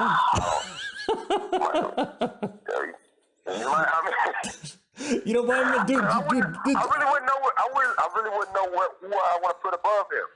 I mean, if you want, we could do that too. I told you some names who I would pick above Jordan. Yeah, I mean, because anybody you name, I'm just gonna sit there and say, well, he doesn't have this, as opposed to Jordan. Yeah, but I could follow up and go, Jordan didn't have this. You're cherry picking things for Jordan, and you're not giving the same type of consistency for other stars. Let me give you an example. Go ahead. Yes, please. No, go ahead. No, that's exactly what I wanted. Okay, so for example, before I get to players, you said Magic Johnson is your number 2 guy, right? Probably, yeah. Okay. Yeah, Magic Johnson. So if Michael Jordan is number 1 for your reasons, the closest player to Mike, it seems, is Kobe. It seems. I'm not saying he is, but it seems. You could say Elgin Baylor, Dr. J, Jerry West. But Kobe is one of the guys who many people consider the closest to Mike. It's not my opinion only, but for me, I think Elgin, Jerry, Dr. J were close to Mike, okay? But Kobe was also close. Now, if you're going to go by your reasons on why Jordan is number 1, should Magic be number 2? Shouldn't there be someone else?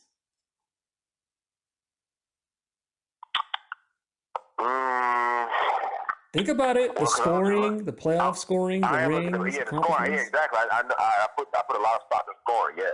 So it should not be Magic number 2. Well, the reason why I say that, because I don't only look at scoring contrary to what you seem to believe. No. I just said out loud, scoring, playoff scoring, rings, accomplishments. I gave you examples. These type of things, you should not be having Magic as, I mean, not that I'm saying I don't have Magic 2 or you should have him 2. Your logic, if you go by your logic to have Jordan number 1, it shouldn't be Magic as number 2 then. Actually, I got to rethink that. Maybe it should be Magic, actually. Never mind. But go ahead. Well, yeah, I see what you're saying, because his scoring is not his scoring as far as what he actually, his actual output, not what he was capable of doing. Everybody knows he would have been much more capable. Like you said, he could have averaged 30 in multiple seasons. So he didn't do it though. But he still scored lots of points, and he did other things. But yeah, I'm going to get to what you're saying. Why do I have him at number 2 though? Because he led. I don't know. He didn't win Finals MVP every year, but By the way, I that feel that like award I is mean, that award is such an overrated award. Just so you know. yeah, so I'm saying. Like, so yeah, I would still sit there and say, like, let me say this. I think it's important to say.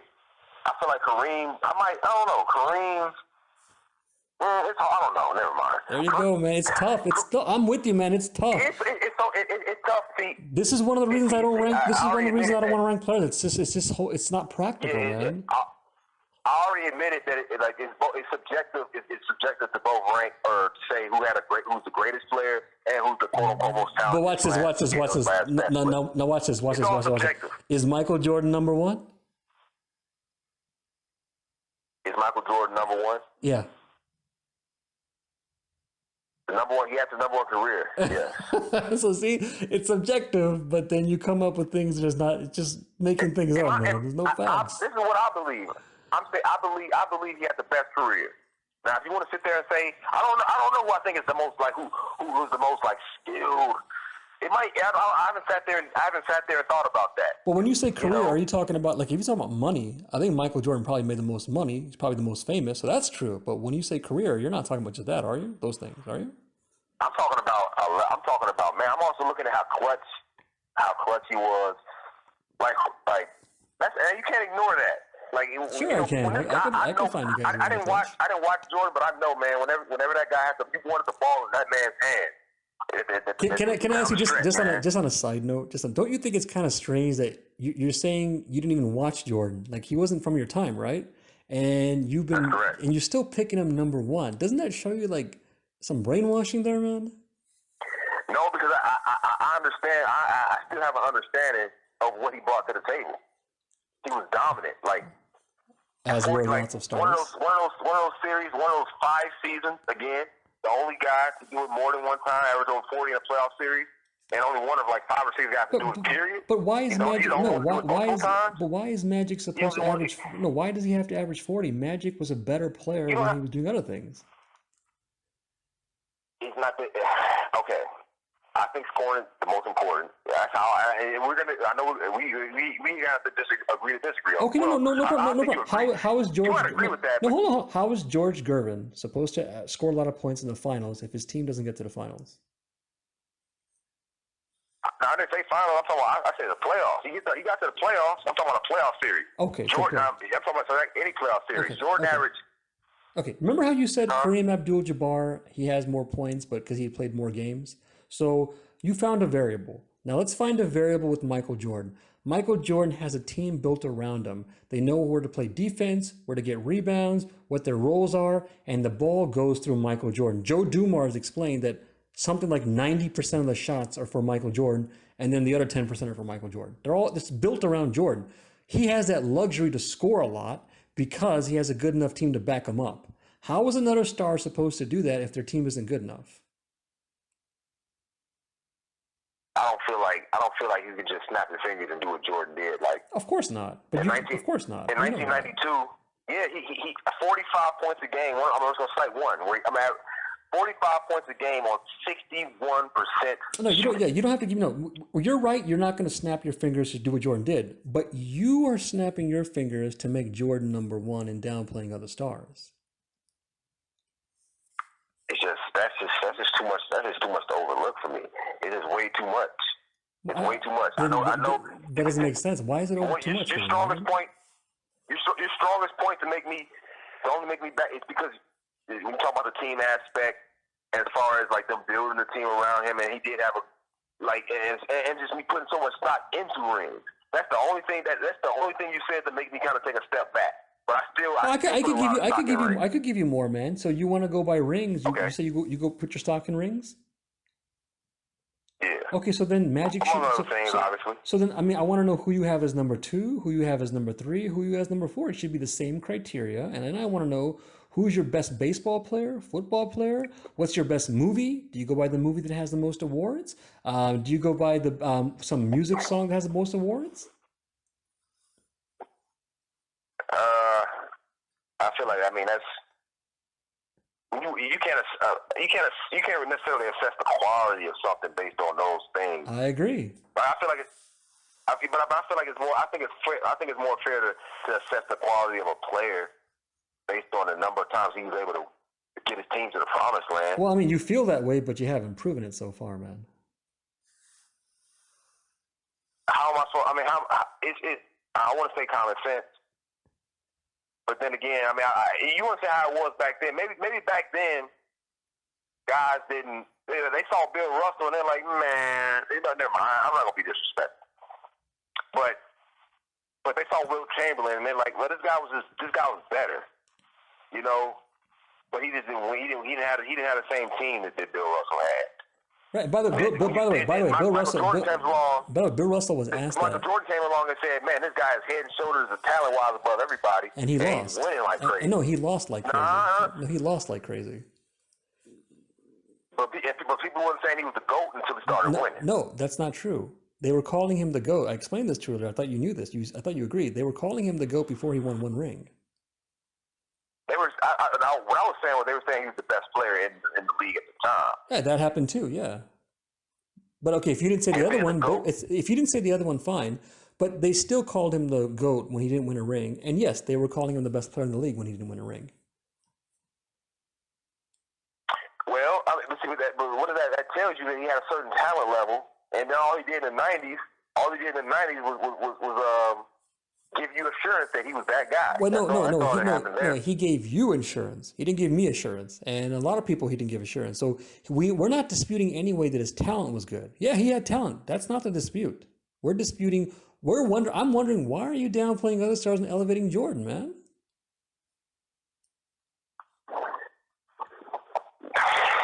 If you don't, I look at rings, and again, I think it's fair. I mean, not fair, but I think to an extent, I would say it's fair to do it, because if you have a certain level of talent, then there's no reason you shouldn't win rings. Especially we're gonna see nowadays when you could. I thought you agreed though. A player can dominate this game and not win a ring.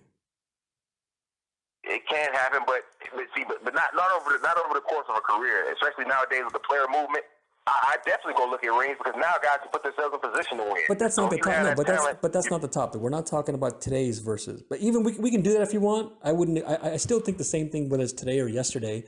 But anyway. It's not the topic about today. The topic is anytime, all the players. So one player doesn't win a ring, but you're still elevating Jordan over other players, partly because of rings. Then. I have to do. I feel like I have to. Why? Man, it just makes sense to me. And the thing is, like, I don't view it as me being brainwashed. This is how I think. Only reason why I kind of acknowledge it, because I am younger, and there might be something to that. I won't deny that, but I don't view it that way, because this is how I think, and period. That's how I think. And I'm following up to you. I'd like to know, if you don't mind, why are you thinking this way, and are you being consistent with what you go by? You know, that kind of stuff. I think I am. I'm definitely being consistent. Like, when I can see if I see a guy lead his team to as many or close to many championships as Jordan, then we'll have to talk. You have Bill Russell in the top 10. The man won lots of rings, and you're putting him top 10. You're not even putting him near where number 1, number 2, number 3, number 4. See, I don't think the talent on the offensive end was high. Okay, so then it's not just rings. You're going by other things. So if you go by other things, no, we know that. But if you go by, I'm going to explain. If you go by other things, Michael Jordan is not number 1. He is number 1 if you go by everything. Okay, and everything, just to make sure, if you go by everything, he's not number 1. But I'll be open-minded, even though I already know where you're going to go with this. What is everything? What is everything, man? Okay, scoring. Okay. Defense. He's not number 1 there. Not number 1 there. He is number 1 in scoring. No, he's not. Tell me how. Okay, he's not. I could find you lots of players, or not lots. I could find you players who could score just as much as Mike or more than Mike.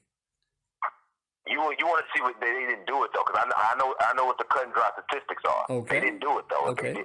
And all you're doing, and I'm gonna turn stuff on you. All right. You're guessing. You're guessing that those No, guys. I'm not guessing. I could name you players. I'm telling you, I know this. I've researched this. I know players who can score just as much as Mike or more. Now, it depends how you analyze it. Like, are you talking about numbers? There are people who have more total numbers. If you're talking about general years, Go over the seasons of a basketball card, turn the card over, and you can find lots of players who could score just as much as Mike. If you're talking about averages, Mike is like statistically better for a regular season. If you're talking about scoring records, oh, there are other players who have just as much records or more. Right. So, but you say right, but then you elevate Jordan as if he's a top scorer. Well, because I want to hear you dispute, and you tried to downplay it like when I said the playoffs earlier. The playoffs is where you make your name. Like, Okay, so Magic Johnson made his name not as a scorer, right? He's an anomaly, but yes, he's one of the guys. He's an anomaly. Okay, Larry Bird made a name not just as a scorer, right? Not as a scorer, primarily. Okay. But yeah. You want more examples? Sure. I mean, yeah, you can give me more. Okay, Kareem Abdul-Jabbar made his name not just as a scorer, right? You want another one? I'm going to give you your favorite one, man. Okay. Bill Russell made a name not just as a scorer. I get that. But? There really is no but. The only thing I would say is, that's not what I'm doing. Okay. I'm not looking at just scoring. By the way, when I laugh at you for the audience, I don't want you to think I'm being disrespectful or rude to you. I hope no one's taking it in a negative way. It was just kind of funny, you know. I get it. Nothing rude, nothing disrespectful, nothing arrogant. I'm not trying to be narcissistic. Some people write stuff, so nothing disrespectful, nothing negative. It was just kind of funny. Yeah, thanks. Go ahead. I'm saying, man, like I'm not. I don't know. I feel like we're talking in circles a little bit. Yeah, we are, man. Because we're going to circles. You make the same points. I follow up with the same similar points, man. I don't know where else to go. Okay, so I don't know where else to go. Do you want to consider that maybe Jordan's not number one? Maybe you're wrong. Maybe you gotta learn more. Maybe you gotta just be fair. I have a problem with not putting stock in championship. No, but you only put it with Jordan mostly. You're not putting it with other stars, and you're not being consistent. No. What about the other areas? It's Magic. Yeah, go ahead. No, I'm not, I feel like I am being consistent. Who am I, like besides Bill Russell, who am I not being consistent with championships? Who am I not being consistent with? Okay, well, for example, Magic Johnson won one less ring than Jordan, one less, but he went to 9 finals, and he did that in 12 years, and then even the years he didn't go, he was still on a team that was contention. He was never on a team that wasn't contention, and that was even when Kareem retired. He still went to the finals, and then he did all this by the age of 31 and retired. That's more impressive to me than what Jordan did, if you want to go by rings. You want another one? Yeah. Okay. Bill Russell won 11 straight and 11 out of 13, whatever, 12. So even if you go his scoring was trash and he wasn't that good, remember how earlier I said to you, a guy can score 100 points, get 100 field goal percentage, get 100 steals, get 100 rebounds, and you go, that's pretty, remember, that's different. Well, at what point does the amount of rings matter to you? So he didn't get 1, not 2, not 4, not 6, not 9, not 10. He got 11, and he did 11 straight, and he did 11 out of 13 or something. At what point do you go, wait a second here, this is something else? I mean, when you can, first of all, the era he did it in, and then he did it on such abysmal for his standards for top 10 players. So winning is not good enough for you. Bill Russell was such an anomaly. Yeah, there's nobody else.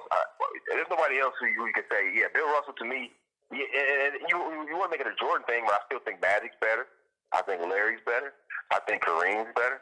I think a lot of guys are better, like than Bill Russell, because even though he has more rings than those guys, just because those guys are just way more talented. Wait, so you can think whatever you want, but I'm asking you, if winning is that important to you, and the man keeps winning, and then you go, well, his era, and you downplay him as a player, I mean, you're not only being disrespectful and rude and you're not being fair, but it's like, what else do you want the guy to do? What is he supposed to do to make you happy? He scores more points and then wins less rings? Then you're going to go, well, he won less rings. What if he didn't win as much? Oh, he didn't win as much. He doesn't have 6 rings. Like, what you're doing is, what you Jordan fans do, you move the goalpost. You find ways to elevate Jordan and you find ways to downplay stars. And then, whatever you go by when it comes to Jordan, you're not even consistent with that stuff.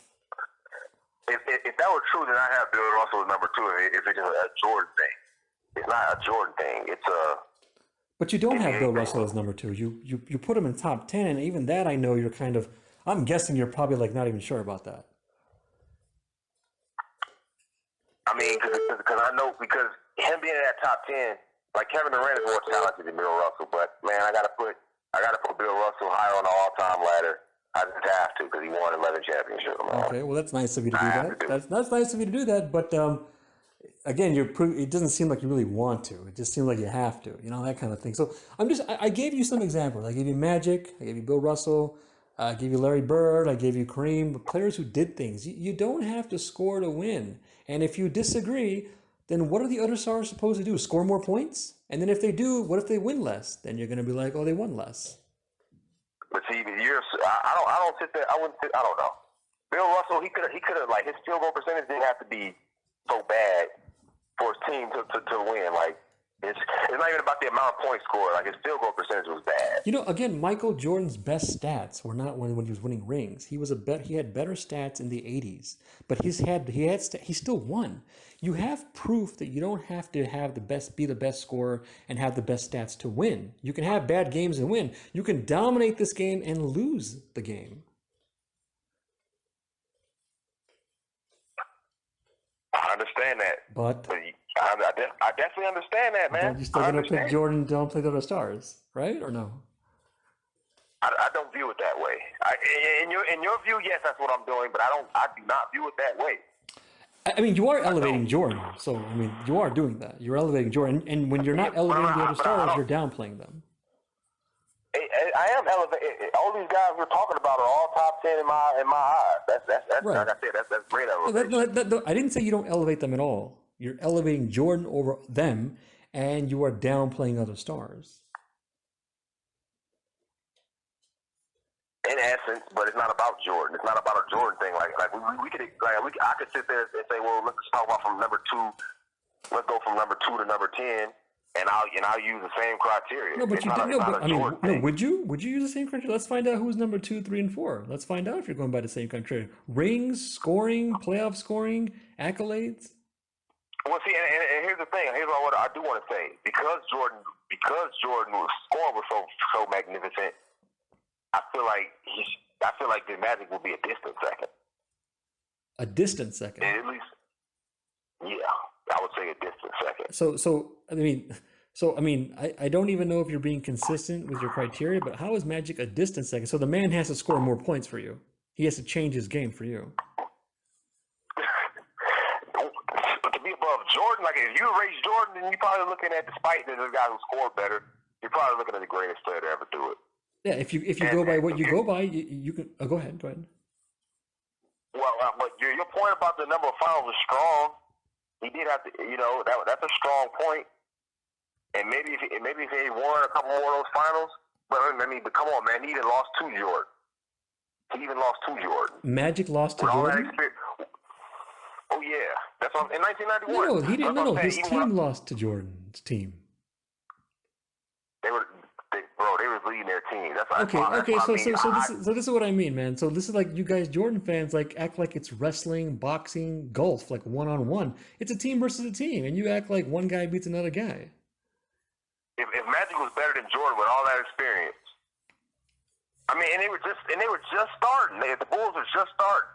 Like Magic, I feel like I'm gonna go ahead and just assert that. Whatever. I strongly believe if Magic Johnson was a better basketball player, he would have won in 1991. Oh, how do you figure? What do you mean? No, how do you know these things, man? How do you know? I don't know that, but I strongly believe if Magic Johnson was a better player, I don't know it, but I strongly believe if he was really a better player, he would have won in 1991. So Larry Bird was all a the better experience in the world. So Larry Bird was a better player than Michael Jordan.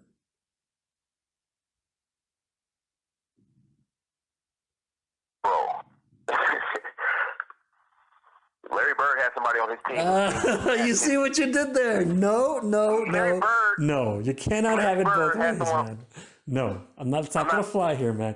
I'm trying to show you a pattern. You're not being fair. You go, remember I told you, this is what Jordan fans do earlier. When another star wins, their team is stacked. When Jordan wins, it's because of Michael Jordan. Then when another star loses, it's on the star. But when Michael Jordan loses, it's not really Michael Jordan. He didn't have a good enough team then.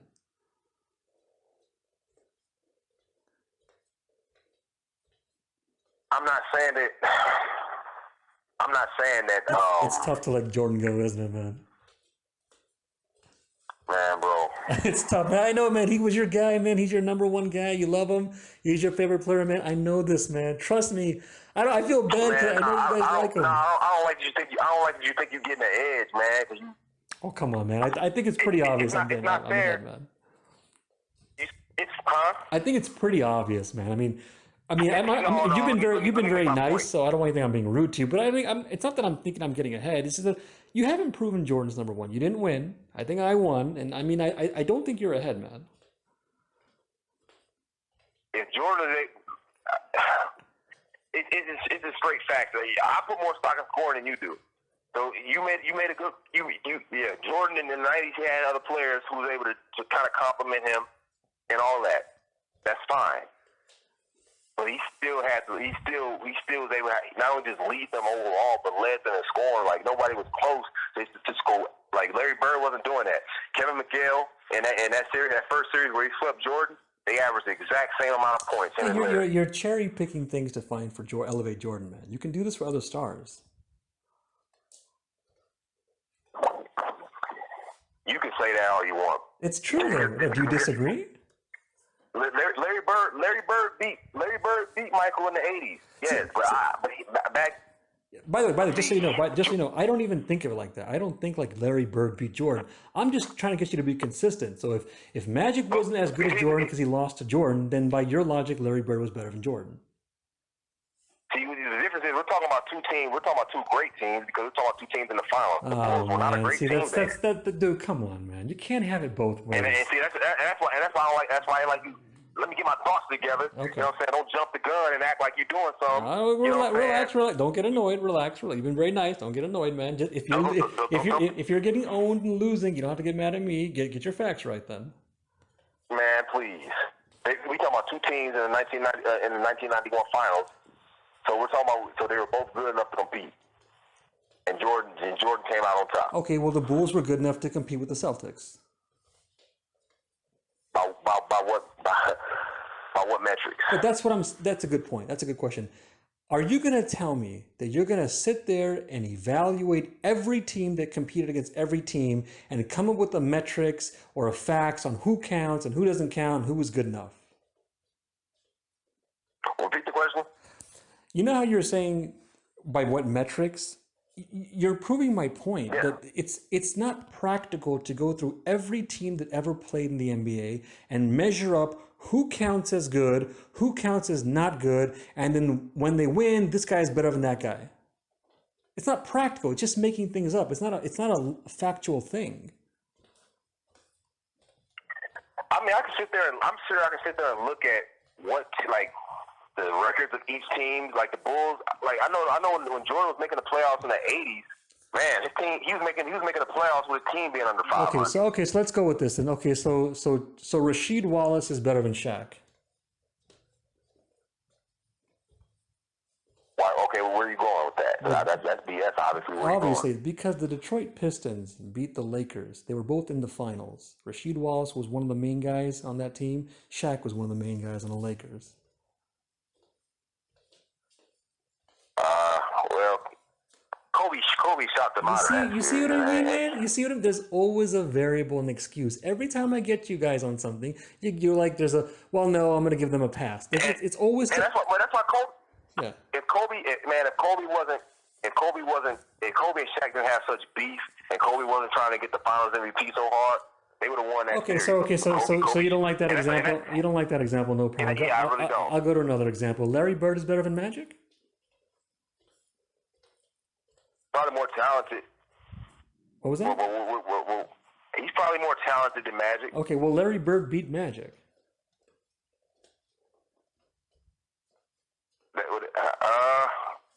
I mean, they were both great. Okay, so you haven't. So you're still not going to admit you're wrong. You want another example? Go ahead. No, but don't you see what you're doing, man? You made a point about Jordan beating Magic. You explained how Magic, if he was better than Jordan, he would have won. I gave you a reason. I gave you Larry Bird and Jordan. What was that? In that case, I would say so. Yeah, but go ahead. Okay. Yeah. Thanks. So I gave you an example of Larry and Jordan. You don't like that. They're not. The teams weren't on a good level. I go to the NBA Finals. Shaq and Rasheed Wallace. You don't like that. I go to Magic and Bird. The same guy you had, Magic. Now I'm using Magic against Bird. You don't like that one either. You want another example? Don't you see what you're doing? It's just never enough for you. You just want Jordan number one. Beat each other. What was that? They both beat each other. Those guys, they were closer. They were probably close. They were closer in talent level than Magic and Jordan. Says you. How do you know that? How do I know that? Yeah, because Magic and Mike went at each other a lot. They were going back and forth winning MVPs. There was a debate among some people who was a better player, Magic or Mike. Well, Michael is the ultimate one-on-one player, Magic's the ultimate team player. They were going to play one-on-one on pay-per-view, and your boy Michael Jordan backed out because he knew if he lost, then Magic not only has a team thing on him, like ultimate team player, now he has a one-on-one thing on him. On the Olympics, they were going back and forth, playing a one-on-one, having three-point shooting contests, playing horse. There was that famous practice game. This is Magic and Michael. When they had the finals, it was a dream matchup. And you're acting like they weren't really on the same level? I'm not saying necessarily. In context, keep in context what I'm saying. Yes, these guys are all super phenomenal and stuff, but I don't think it's crazy to say like that Michael Jordan, like even like there's a new sheriff in town, like they all knew this. Yeah, and according to you, yeah, and Magic retired, by the way, in '91. So that new sheriff was there, but didn't have a lot of Magic after that. And according to you, Magic is number 2. So it's not like they're that big of a difference for you. Not necessarily, but see, I'm talking about more so talent. I feel like Magic Magic has the second greatest career ever. That's what I'm. But you also keep in mind, that's what I'm saying when I do my rank. But you also made the point that Jordan beat Magic. Jordan is better. If Magic was better, he would beat Jordan. So you're acting like whoever wins a series, that guy's star is better than the other guy's star. That might not always be the case. I'll admit that. I have no choice but to admit that. But then there's no but. There's no but, man. Then be consistent. Be fair. All right, fuck it. I'll retract that. Okay. So I'll retract that point. Okay. I'll retract that point because it is a team game. I'll retract that point. Okay, so if it's a team game, why would you elevate Jordan for rings? I'm not elevating him as the most talented player because of rings, Yeah, but I am. I'm not because that I can agree with. You can't sit there and say, "Oh, he's the most talented player ever because of rings." Although he might be the most talented player ever, but I'm not here to make that case. But you can sit, but he won those rings. He led his team, not just won, but led his team to 6 championships. Scoring is such an unbelievable flip. Like that, to me, no one comes close to having a career like that. That's not true. There are a lot of players who could score just as much as Mike, even more. You keep saying what they could do, but they didn't do it. No, they did. No, I'm saying they could, no, like they did. You keep ignoring the career averages. They didn't do it. Okay, well, I can say the same thing to you. You're ignoring their numbers, and you're ignoring the people who scored more points. What I'm saying holds more weight than what you're saying. Obviously. What? Say it again. What I'm saying obviously holds a lot more weight than what you're saying. No. It's not obvious. I'm looking at a bigger body of work than you are. It's not obvious. It's more weight for you. It holds more weight, and you're not going by a bigger body of work. You're cherry picking things for Jordan, Mike. No, I'm looking at scoring, which I think I don't give a damn who you're talking about. think it's the most important aspect of the So game. what are you He explaining to did me what that. you mean by scoring? The ball goes in the bucket. Are you talking about people who have different ways to score, people who scored more? Is it just That's a the good question. average? What do you mean then? That's a good question. Well, but That's a by good the way, question. before you answer the question on all those things except one, Mike is not number one, and even that one that he is, it's like mathematically number one. What are you trying to? Well, let me ask you a question. Yeah. Because I do love somebody who can score in a myriad of ways. But Okay. like Shaquille O'Neal, man, he was mostly dunking the ball. Look, I don't care how you do it. Well, I we're not just talking prefer about Shaq only, just so you know. But Shaq had a lot of different weapons too, just so you I'm know. just giving an example because I still rank him very high, despite the fact that he really wasn't the most versatile scorer. And by the way, Jordan wasn't. if Mike played Shaq one on one, it would be a clown show. Obviously, you know what I'm saying? You can't do that. He would get destroyed. Right. Yeah, so but no, I'm just really looking at your production. I'm not looking at how you do it, even though I do love a guy who can score in a myriad of ways. Like, Okay, so you're talking so you're talking about like every season scoring lots of points. Yeah, just consistent, like consistency, Okay, man. fair enough, man. No, fair enough. Would you like a list of players Yeah. who could pretty much score like Jordan or more? Okay, before you do that, Okay. so you're discounting that they didn't do it, that Michael Jordan did do it, and not only did he, I'm saying, would you like a list of players who scored just as much as Jordan or more than Jordan? Maybe I didn't explain properly. Sorry. There are actually players like that. They're there. There's nobody you can name because he has the All you have highest. to do is He has turn the over highest the. regular season. Okay, He has the highest regular season average but and playoff average. no, but that's and he's not. killing. But you changed and it. playoff average, he's killing guys. You changed it. Killing A guys. little while ago, I said to you. So you're talking about guys who scored over a number of seasons over and over. You said, yeah, the consistency. So like over not just one season, but now you went to regular season average, which is fine. You did that before too. So what is your criteria, just to make sure? That is consistency. If you do it over the span of your career, that is consistency. Right, I agree. Would you like a list of players who did it over the span of their career then? But see, nobody you name, I know what the numbers are. No, you don't. No, you obviously don't, because if you did, you wouldn't pick Jordan so high. There are other players who could score just as much or more. You say could. I'm not disputing that there's guys that could have. No. I'm saying no. Maybe not intentionally though. I thought I explained this. It happened. I don't know how many guys could average 45 in a playoff series on 51% shooting. Hold on. I'm not saying. Name me another player who can do that, bro. Name me another player who can do that. One thing at a time. We'll get to that. We'll get to the playoffs if you want to get to a new topic. No, but it's the same thing, though. It's the same thing. Well, no, the regular season is not the same thing as the playoffs. There are two different things. You can't just mix them together. You're admitting that Jordan is the GOAT playoff scorer then. Say it again? You're admitting that Jordan is the greatest playoff scorer to ever do it.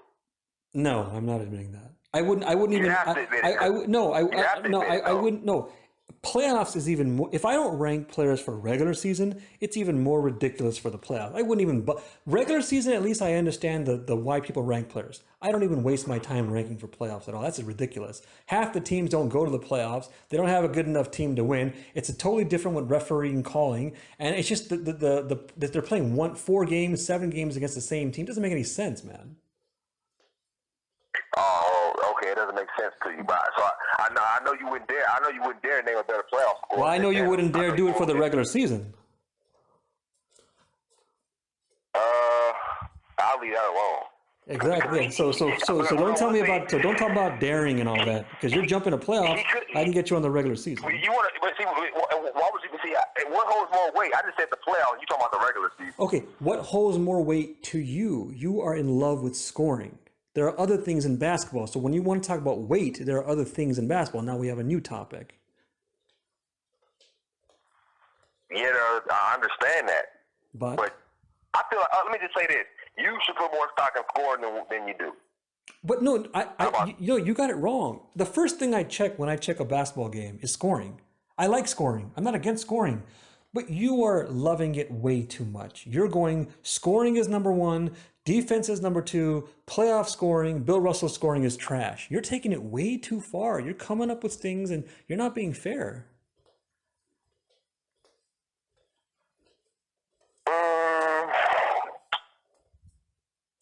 I feel like that would only be true if I was only looking at scoring. I give you enough examples. Like when I brought up Carmelo Anthony, man, one of the greatest scorers ever. But man, he's not even sniffing the top Dude, 20. listen, don't take this the wrong way, man. Any common sense NBA fan will tell you that scoring is not the only thing, as you've acknowledged. You know it's not the only thing. You've made that point where you wanted to explain it's not the only thing. But that's not the picture you're painting. You are painting a picture like it's pretty much scoring is on top of your list. That's what you're basically explaining, the picture you're painting. And in basketball, you do a The reason why lot it of seems other that way, things. it seems that way because Jordan is like, for him to score, like, yes, I do put a lot of stuff.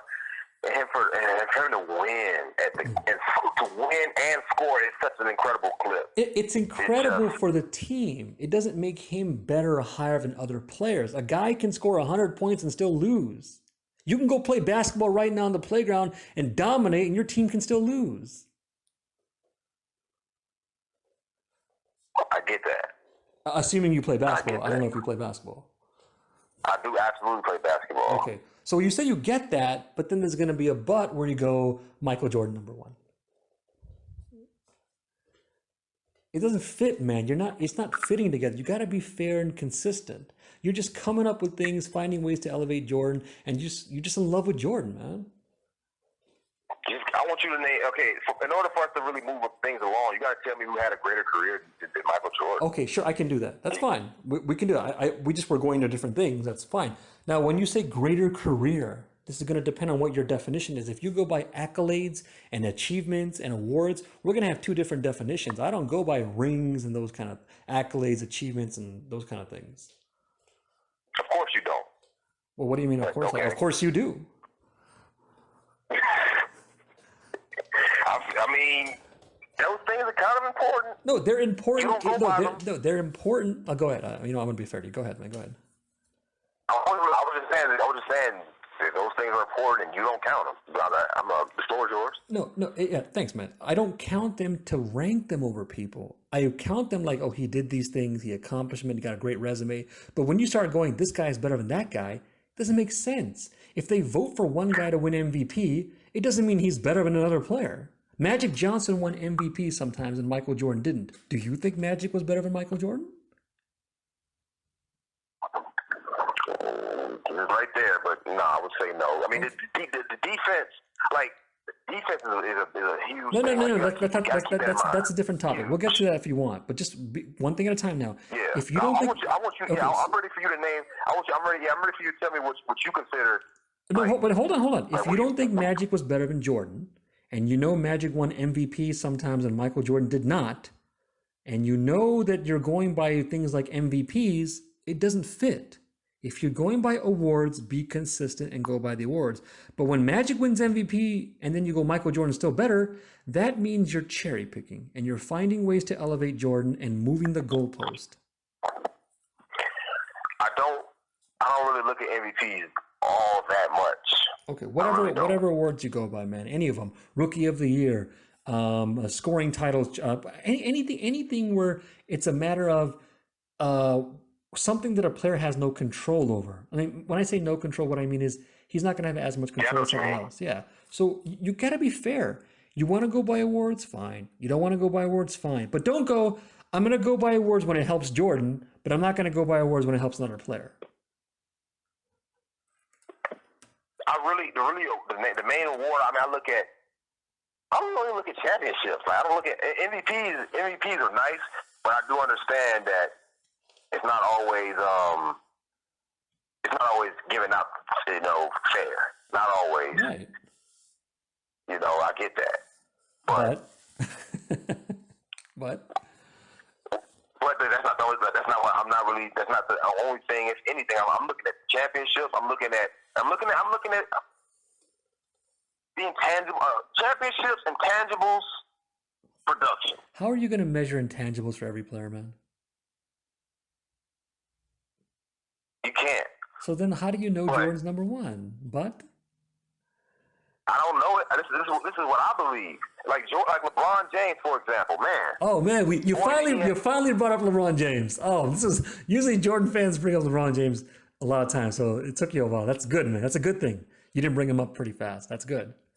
Jordan fans have this weird thing about LeBron James, man. I don't know why. Jordan, you know that, right? You know Jordan fans dislike him. They Yeah, that's how downplay you know. him. They don't like his fans either. That's how you know I'm not. That's how you know I'm not like. You like to use the term zombie. You know, I'm not that. You know. No, I no, was no, there no, for no, no, no. LeBron, but You got some zombie qualities as a Jordan fan. You do got them. You just didn't bring up LeBron James. I got some zombie qualities. Yeah. As a Jordan fan, as a Jordan fan, as a Jordan fan. You got, man. Listen, you definitely have. You definitely have some haterism in you. You know what I'm saying? And see, that's a Jordan fan quality. When you don't pick Jordan, you hate Jordan. No, it's not that you hate Jordan. Oh, I feel like you're not that you hate Jordan. You hate who? You hate the stature that he had. Well, that's the same thing. You're just changing it now. You hate Jordan. No, it's like it's like I don't know how much you're into rap, but you know, I like rap music. you know, Lord Jamar. You know, I'm sure. Yeah, well, he don't rock with Eminem no more. Like he said it himself. He said, I don't say fuck Eminem. I say fuck the pedestal that motherfuckers put him on. You Okay, know? but that's what you're doing. You're putting the pedestal on Jordan. Well, what I'm saying, like, I guess you could say that, but I'm saying, like, you hate that for whatever reason. Well, wait. What do you mean for whatever reason? Because it's not factual, it's not logical, it's uneducated, and you guys are not being fair. It is logical. Like what Jordan has accomplished in his career, it's just no one measures up. That's not true. That's you making things up. It's me. I've already. Like, I was out. Oh my God! What more did the guy have to do? Score phenomenally. That's a good question. Man. No, you asked a good question. What else does he have to do? That same question can be applied to lots of other stars.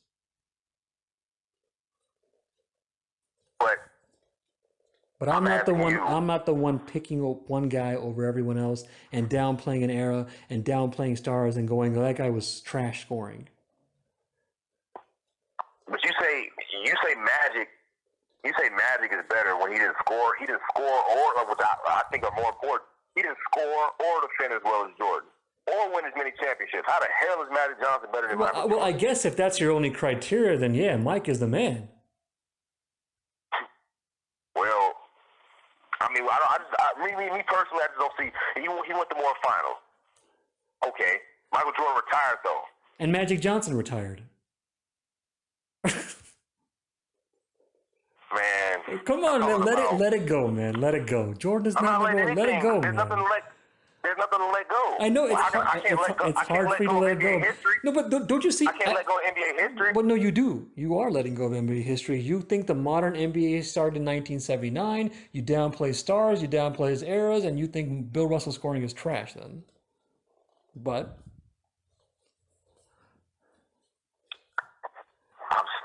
let it go, man. Let it go. Be a better. Don't be like those other Jordan fans. Remember that movie Batman when Joker was telling Batman, "Don't be like them. You're not them." The police and all that. He was talking to Batman. Don't be like those Jordan fans, man. You know inside somewhere Jordan is not number one. I'm getting you on a lot of points, and you keep going to new points. Let it go, man. He's not number one. You're not getting me. I'm not? You're not getting me. No, you're not getting me. If anyway, I think you're not getting me. But okay, go ahead. What do you got? I'm telling you, the only reason you don't agree. You don't agree on how we don't agree on how we view things. No. But hold on. You're right. We don't. Okay, but even if that's true, you're right. But whatever you go by, be consistent. You're not applying that same logic to other stars. One of the reasons I consider Jordan fans the worst NBA fan, it's not just for the nutty opinions. It's not just for the lack of education. It's not just that you're disrespectful, but you're not disrespectful, not really. You got a little emotional here and there, once or twice, but you're fine. You're good. What also is annoying about Jordan fans is you guys are not consistent. So the things you come up with for Jordan, you move the goalposts for other stars. One of the examples I'll give you, this is one. Magic, if he was better than Jordan, he would have beat Jordan. Jordan beat Magic. Okay. Now, Bird beat Magic. Oh, we're going to move the goalpost. Rashid beat Shaq. Oh, we're going to move the goalpost. Bird beat Magic. We're going to move the goalpost. You know, a star beats another star. Does that mean that they're better? No, not necessarily. It depends then. You forced me to retract that point. I'll give you that. Because that's not, even though I don't know, there still might have been something to that. it's like if Magic was locked down and it was was man. There might have been something to that, but I can't prove that so much. And nor do I have enough to back that up. Actually, you know what? You're right. I just recall you did actually retract that and take that back. You did. You did. Actually, that's true. Okay. Yeah. But I mean, there are other things too, man. The scoring, the rings, the eras, stuff like that. You just come up with things for Jordan, man. That's all that stuff is there. I'm not backtracking from that. Like scoring. Well, so far you have not proven Michael Jordan. You said you don't want to rank playoff scoring. Of course you don't, because he's head and shoulders above everybody. Yeah, so okay, I'm going to do the same thing to you. You don't want to rank regular season scoring. Of course you don't, because you know he's not head and shoulders above everyone. Go ahead. What's next? He still has a number one. Even though he's not head and shoulders, he's still even in the regular season number one. Can I ask a question? Let's make him average one more point, a whole point. Okay, he doesn't even average a whole point. Let's make him average a whole point better. Hey, I want to add this. Can I add this? Hold on. I have to add this for you. Go ahead. No, this is extremely important. Go ahead. I'm not going to go on long. Had he not came back and played for the Wizards for 2 years, he'd have been averaging 31.5. So this is another thing you guys do: the land of woulda, coulda, shoulda, maybes. So would you like examples of? Everybody knows the Wizard years don't count, bro. Everybody knows. Okay, and when I say they don't count, I say they count. Okay, I got you, man. I got you, man. I think that's some fanboyism to say they don't count. Okay, but go ahead. Okay, I could find you stars where I can go woulda, shoulda, coulda, maybe, and find reasons how they're number one. But you're not going to accept it. But when it's for Jordan, then you accept it. And another thing you guys do, when Jordan is balling in his older years, a lot of you, I don't know if you do this, but a lot of you go, man, isn't that more proof that he's a number one guy? Even at this age, he's balling. So when it helps him, you elevate him. When it doesn't help him, oh, you know what? That doesn't really count then. And then another star helps him. You hold it against the other star. And when another star is doing well, you don't give him that same elevation then. I feel like because Jordan is so great. To you. The crux of what he did, you can't really dispute. So all the other little stuff are really just like you can dispute the crux of what he did if you're talking about things that are not the game, like awards, rings, popularity, and stuff like that. If you're talking about just game, no one is going to dispute Mike is the man. But if you're saying he's the number one man and everyone else is not as good, well, that's you guys making things up. You don't have facts on that. Okay. I feel like, we're in a good place. I mean, to start wrapping it up. I mean, because we just don't view it the same way. I mean, because I put a lot of stock in rings. That's just how I look. That's just how I think. He led the team to 6 championships, man. Like, on offense, defense, he can do everything on the floor, but really, he's super duper elite on offense and defense. And led the team to 6 championships. And then he can give you anything on the floor. Clutch. Like, he had that like killer, man, a killer. A straight up killer. And when I brought up LeBron, matter of fact, yeah, I didn't really get to LeBron, so yeah. I was gonna say, like, LeBron definitely had the talent coming in to be that guy. He knew it. Chosen one. He doesn't have the intangibles. When you melted down in 2011, lack of intangibles. And matter of fact, in the 2018 finals, when he put up what 51, 8 and 8 in that overtime, because he was so much despair, he was so distraught. He went in 2011 finals mode in that overtime. Now I understood because his team sold him. J.R. Smith and Jordan. I understand, but he melted down just like he did. LeBron does that kind of thing. So right there, that shows you a lack of intangibles. Like LeBron, I had to knock him down. And when he missed the playoffs last year, I'm like, yeah, I have to knock him down because he just showed even though he had the numbers, he showed a certain lack of intangibles. Jordan was ironclad when it came to that. Hey, please subscribe. And if you disagree with me on something, you can go on my program and show me your facts on whatever you disagree on. If you want to go on, let's set it up. Send me an email. The email is right there in the description section. Thank you.